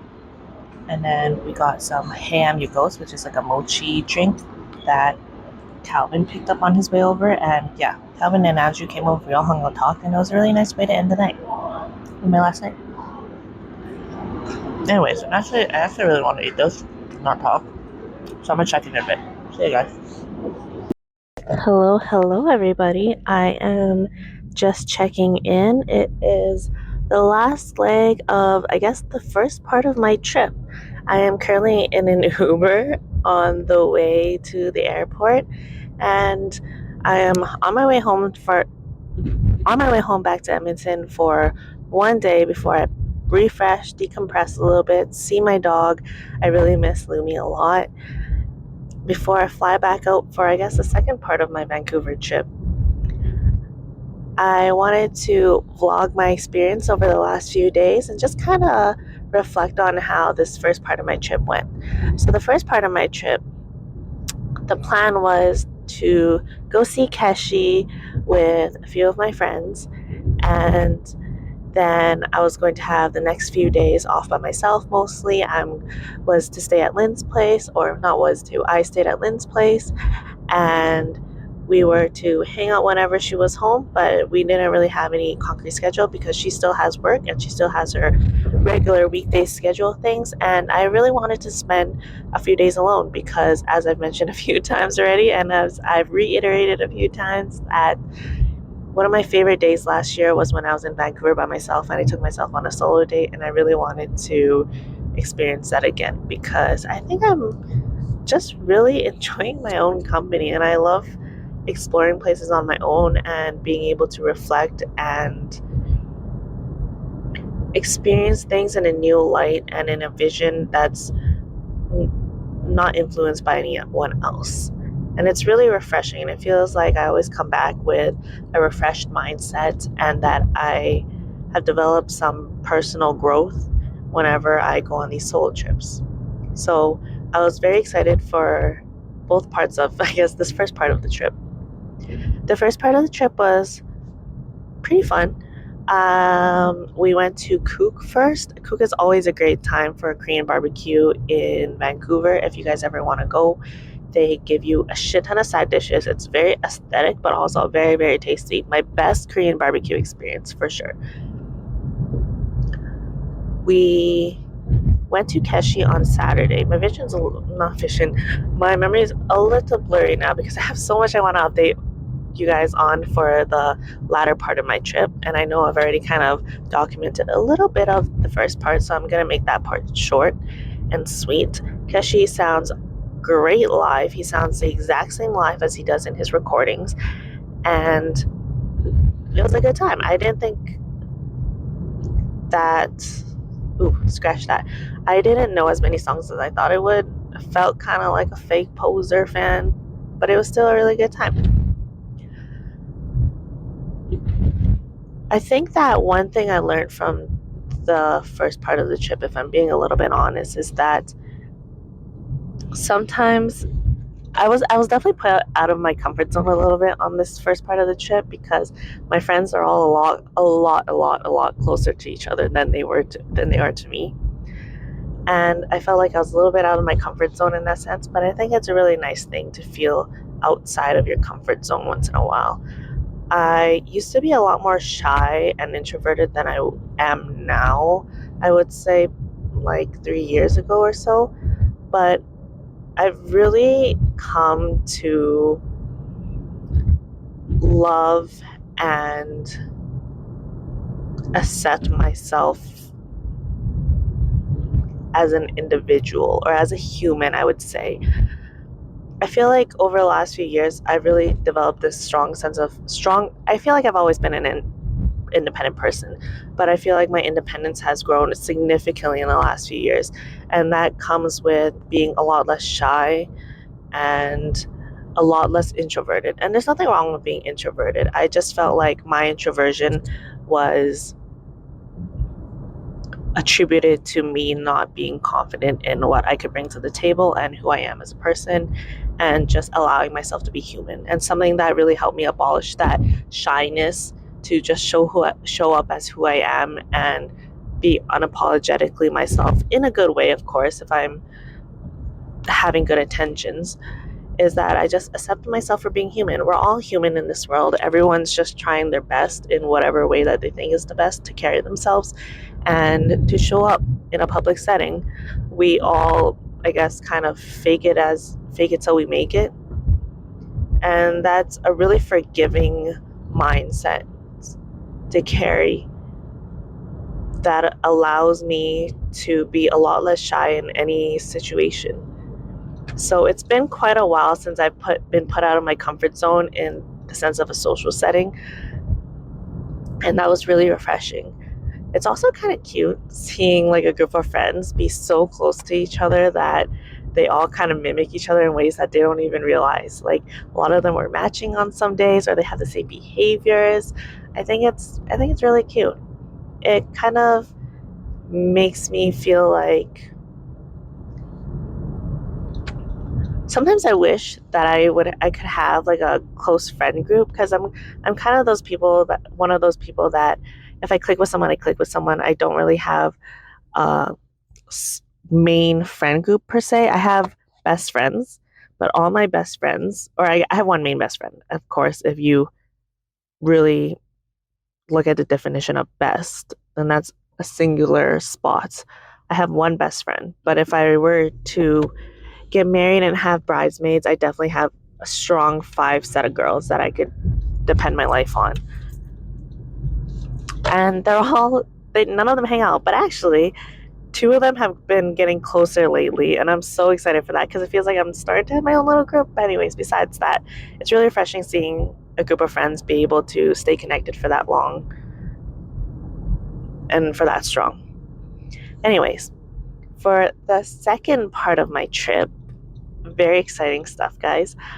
I stayed Sunday night at Lynn's house, and at first I really just chilled in her place. I really wanted to decompress, have time to myself.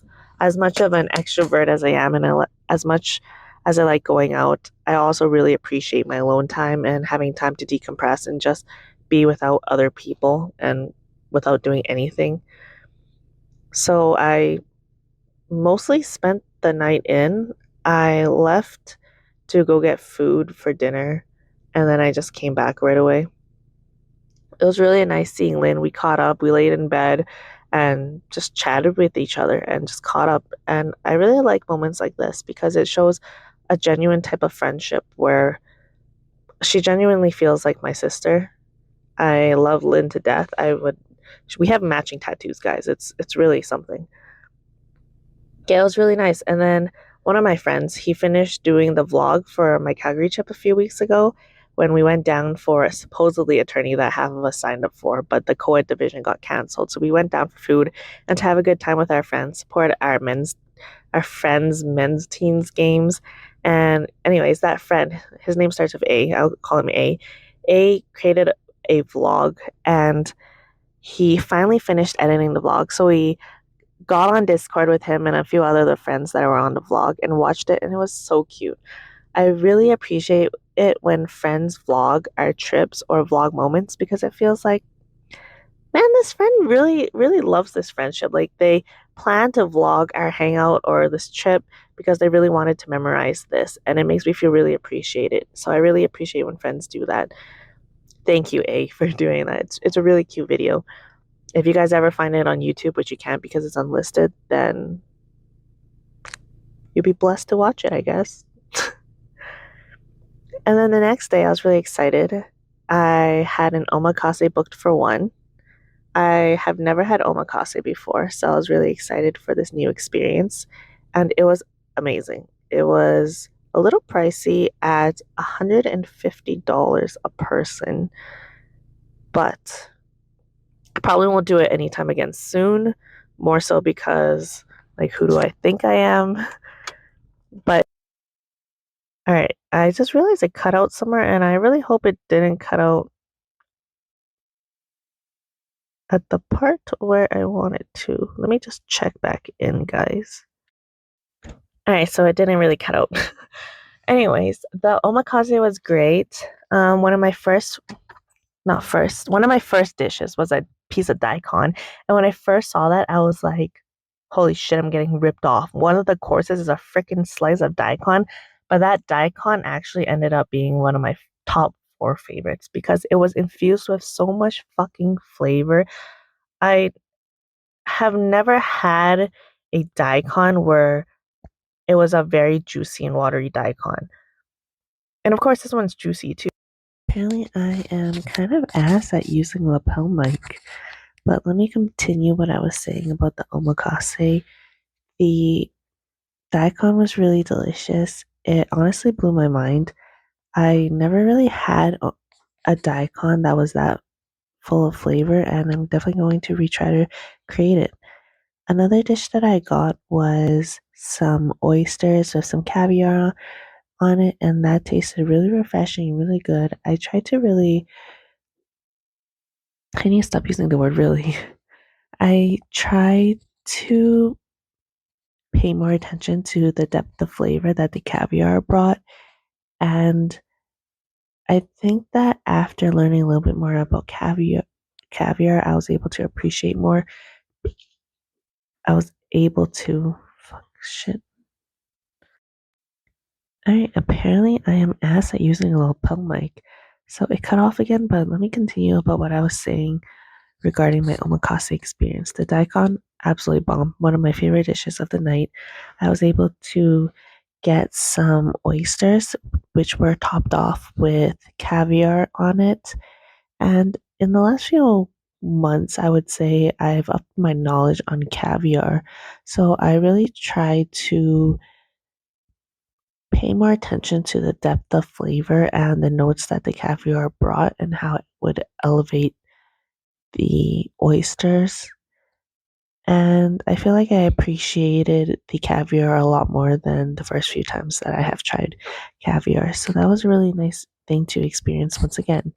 I was able to try a few different types of toro, from the most fattiest part to, I guess, the leanest part, if you will, given that toro is already really fattening. fattening, fatty. I love toro. It will always be a favorite of mine. Another dish that was new to me was the chawanmushi, mind my pronunciation, but it is a steamed egg with broth. And this one came with faux gras. It came with duck liver. And no, I do not support the way that it's created. I've watched a documentary on how foie gras is made, and it's absolutely terrible. But that being said, it was delicious, and man and forge, man.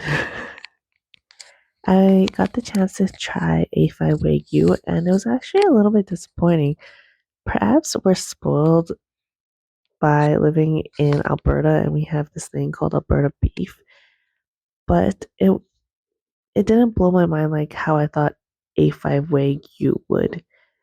It just tasted like a really tender meat that I could have at pho. I ended the meal off with a matcha panna cotta that was on the house, but I'm not sure what that really means when you're eating omakase. It was pretty good. All panna cottas are a solid treat in my opinion. When I got home from omakase, Lynn had bought some mochis back home. She's so freaking cute, for us to share while we hung out. So I brought home the Ikoi mochi donuts for her, and then we had some regular mochi and the cakes and croissants from Hazukido. And she also had some those fish pancake things. Oh, does not sound as appetizing as it is. It's oh, I can't quite remember, but it was a sweet dessert type of thing. It's kind of made with pancake batter, and you fill it up with red bean, and that was delicious. We popped it in the air fryer, and it made for a really nice plate of desserts and sweets. I really wanted to drink this drink called Hey, I Am Your Ghost again before I left, because the last time I was in Vancouver in December, my cousins and I ordered it, and it was delicious. It's essentially one of those bubble tea stores, except this one specializes in having drinkable mochi at the bottom. It's kind of like, it sounds a little bit strange. I wasn't sure how to imagine it at first, but it's kind of like how when you have pudding or grass jello in your drink, except this one sits at the bottom.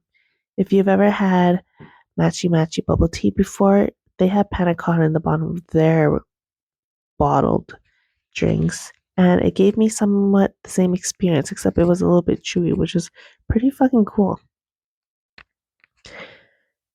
And when I asked Lynn if she wanted any, I was going to skip the dishes.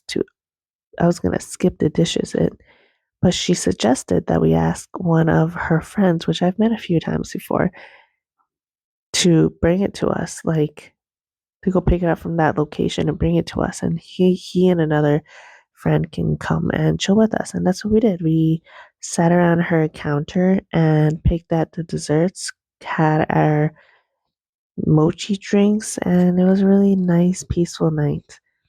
If I had to give a piece of advice to future Viv, I would tell her to really appreciate nights like these and the company of good friends. The next morning, I was off. I only had a few hours, and then I was off to go back home for a day to repack my bags, decompress for the second leg of my trip. But of course, it wouldn't be Viv if I did not try to max min my schedule and make sure I had I spent the last few hours in Vancouver to its fullest. My flight was at 1, so I just really had the morning to do things. I wanted to go on a cherry blossom hunt, and perfect timing because I had to go pick up some mochis before I called in advance, and I also wanted to go to the storefront and add a few more things to my order so that I could bring home some mochi for my family to try and for friends to have as like a souvenir type of thing. And on the way to go get mochi, I found a whole street full of cherry blossoms. It was absolutely beautiful. I don't think I took a lot of pictures and a lot of videos of the cherry blossoms, but I don't think I did it justice at all. The colors were beautiful. If you zoom in to any of the cherry blossoms of the tree, they look so delicate and they're ever so slightly blush pink. It's really captivating, especially when the wind blows and you see cherry blossoms blow across the street. It's kind of like one of those moments where you could really romanticize life, and it was a really nice experience. The mochi that I got was from this place called Namdae Moon. They're really known for their rice cakes, as they call them, like Korean rice cakes. I ordered a bunch and they gave me a thermal bag too. It was really kind of them because I did tell them that they asked me if I was having a party, and I told them no, I just eat a lot and I want to bring back some for my friends and family. So they were kind enough to give me a thermal bag, and inside I ordered some chrysanthemum, or no, it was not chrysanthemum, osmanthus rice cakes, some pork floss rice cakes, some walnut and red date ones, persimmon, matcha, durian, and they had these things called mochi tacos, which were essentially a sheet pan. I'm guessing that this is how they make it.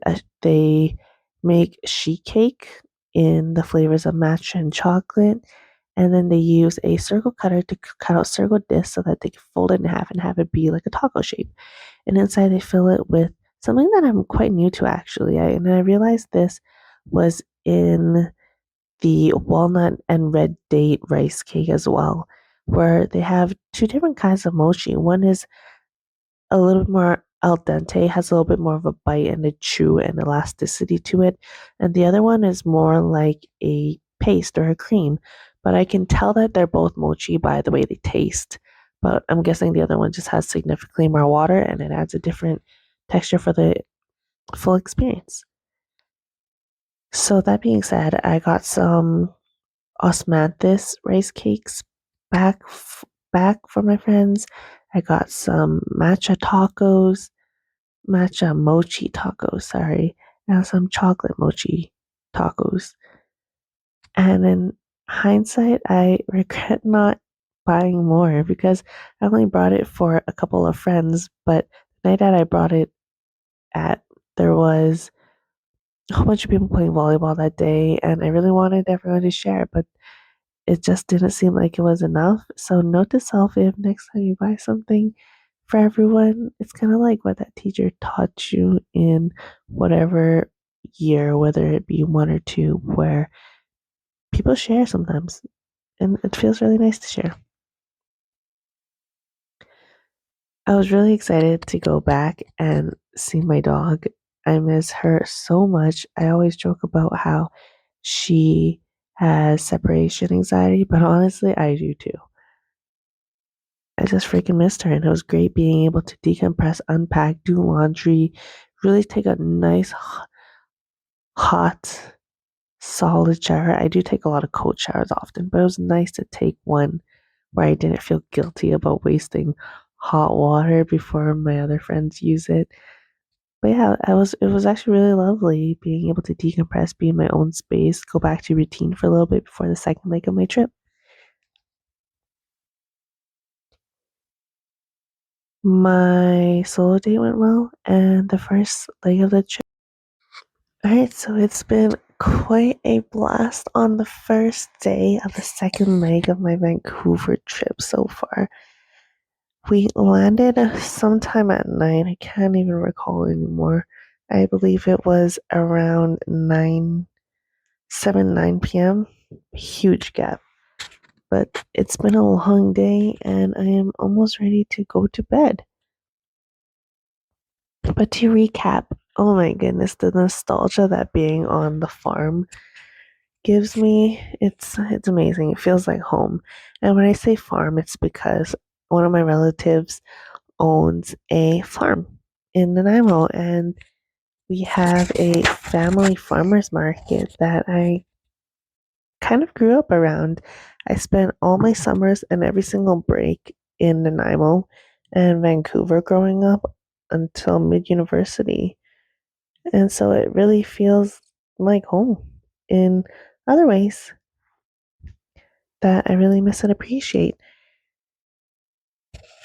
There were a lot of great views. My female cousins and I decided to rent an Airbnb this time instead of staying at the farmhouse, which is typically tradition. But because we're there for a wedding, we wanted to up the ante, make it exciting for the girls to get ready in a separate space from the guys, and let the bride kind of have her little circle be a little bit more exclusive and a little bit more special and intimate.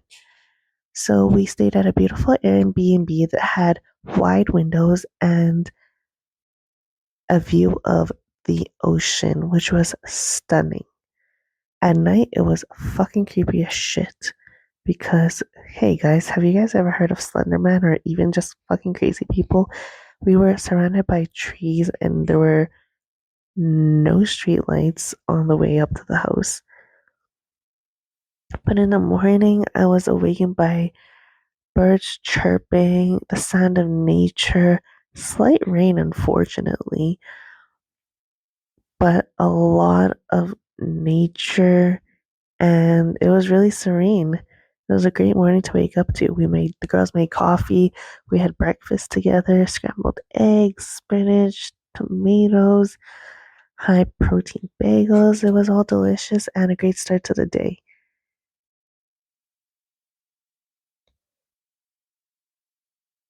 And then the next day was wedding day. How exciting!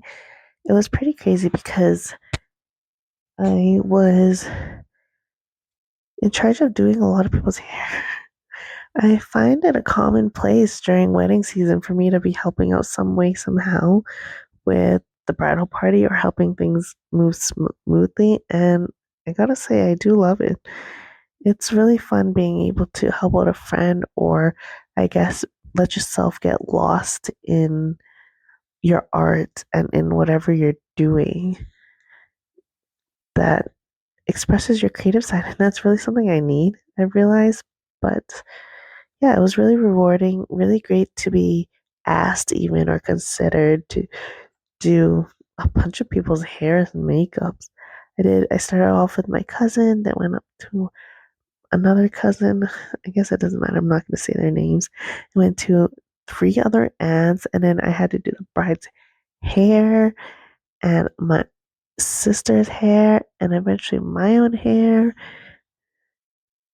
It was fucking wild. And some makeup. But anyways, for the we had the tea ceremony first, and for the tea ceremony, a lot of us got to put on some traditional Laotian clothes, which is something I used to wear every Chinese New Year's too. But I bought a really cute top and I wanted to wear that for the day. So, no traditional wear for me. I was able to play with my nieces and nephews a lot. We went around the farmhouse and collected all the ladybugs that my aunt painted on. Or not ladybugs, oh my goodness, this sounds terrible. The rocks that my aunt painted to make them look like ladybugs. We went and collected them all and started playing with them.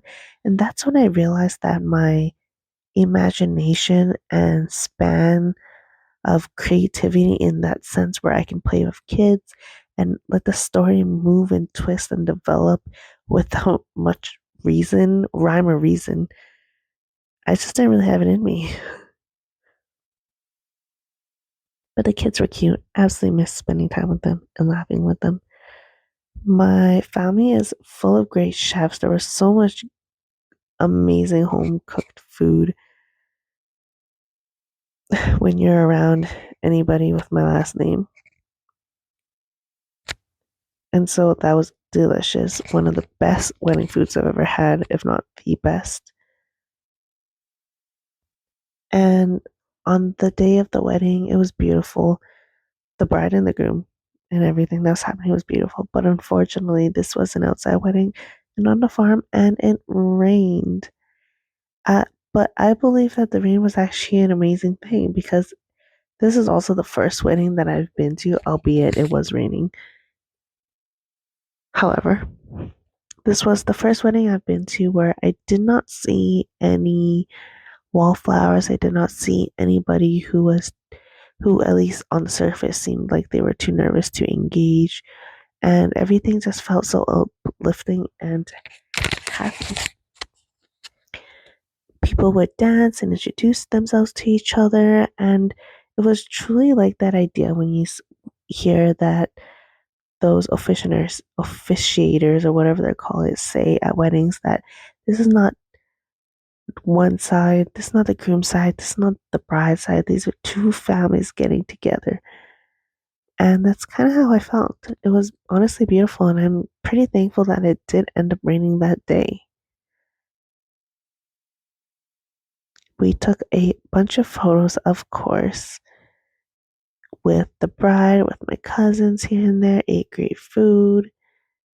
And during the dance part or the party part of the wedding, it was so much fun. I'm not going to dive into that much detail about it because I guess there's not much to say aside from everyone just fucking shook their asses, danced hard, fucking yagged the shit out of the dance floor. It was so much fun. I got to see my parents dance with each other and go nuts and act like kids again, which was honestly really touching.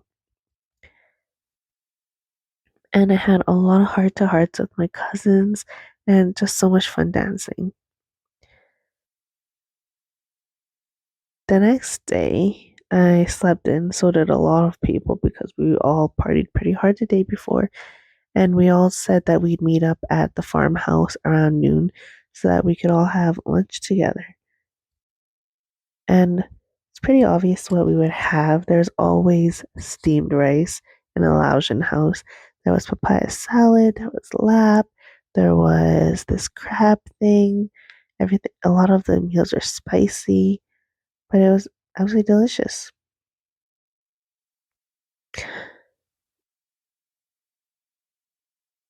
I went to this cafe with my aunt and we ordered some soup and got some drinks. And then we walked to the backyard and looked at the wisteria flowers and the hedges and the trees, and the sun was setting. It was honestly very beautiful and it gave me so much peace and serenity. Check 1 2 1 2. Hello, guys. It is I, Vivian, checking back in on how my trip is going. So it is currently 1 a.m. and I am on the couch in the farmhouse just chilling. Everyone has long left the area and had gone to bed, and I wanted to stay back just so that I could really be present and reflect on the memories that I've had this weekend. I've had so many heart to hearts with my cousins, and some of them haven't seen me in a while, and some of them have seen me in the last 2 years. And it was a little bit bittersweet, but obviously a lot more satisfying than not to have my cousins and my aunts come up to me and say, "Oh my God, you're you again. I heard that you were in a really tough spot like 2 years ago and you just weren't yourself." And to hear that come from like one of my Asian aunties, like I'm pretty sure a lot of my aunts and uncles on my on that side of the family are more well spoken. That everyone's very, very used to English. It's not even considered like a second language at this point. I don't remember the last time I spoke to any of my relatives, whether it be aunts or uncles or older cousins. I don't think I've ever actually I got right in. But as I was saying, I don't think I've ever actually let anyone down in terms of how I was, or I wasn't that obvious. But having your relatives come back and say, "You look so much more happier right now. I could tell you weren't yourself and you were in such a dark space before that. I'm glad that you seem so happy now." And I'm like, damn, you know what? I am happy. And I'm surprised and glad and happy and proud of the growth that I've had in the last while, and that people can see it on my face, and I genuinely and am a lot happier now. And that was really rewarding. Having a lot of heart to talks with my cousins and just laughing and doing the shit that we used to do as kids or just as cousins in general, it was really, really nice. I had a day where I lay down on the couch to take a nap, and somehow the rest of my cousins who were all conversing and just hanging out over there, some people on the couches, they all decided to make pan covers, which is pretty cool. The wedding itself was beautiful. My cousin looked amazing. And shit, there was a lot of fairy lights, and I fuck with fairy lights. But to end off the trip, we went to karaoke, even though karaoke is more, it seems like it's more my thing than my cousin's things, but I really do appreciate being allowed to go. I tried to work out during that time and it just did not work, but it's okay. I am really freaking happy at the moment to be able to experience a weekend like this with friends and family and just do some good fucking work. Honestly, it was amazing. And this trip overall, if I were to recap for the second leg, 9 out of 10, solid. I loved it. It was such a great day. And this has been an amazing trip. If I were to listen back on this podcast part, then I would really want to hear something like this. Friends and family are really important to you. However, it's only as important as the effort that both people make. And that can show up and look like different things on different days in a different amount. But as long as your intentions are good, you're fucking great. And I am exhausted, guys. It is 4 a.m. and I'm just spewing some nonsense right now. So, off the top of my head, this second leg coming back will definitely change me as a person for sure. I just feel so much more motivated and happier with everything in life. And this is kind of how my reflections go. I am grateful for everything that has happened and happy Vancouver, really. It's been a great Vancouver trip overall, from leg 1 to leg 2, and I'm very appreciative of it. All right, interesting recap, Viv. We're back to the normal show.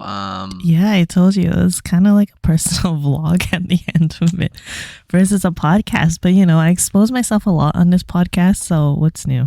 Yeah, that's true. Plus, it's up to the listeners to listen into your life a little bit and get to know you a bit more. So that's all that matters, I think. The way I was recording the podcast at the end is kind of how I write my diaries. Oh, really? Yeah. Okay, I probably won't do this, guys, for my trip. I'll probably be pretty factual. I hate this. This is what I'm going to eat. I would recommend it. Goodbye. Yeah, pretty much. Yeah, today we did this. It was great. Done. All right. Anyways, we're going to close it off. It's already been a pretty long podcast, and we'll see you guys next time. See you. Yeah, see you. Bye-bye. Bye.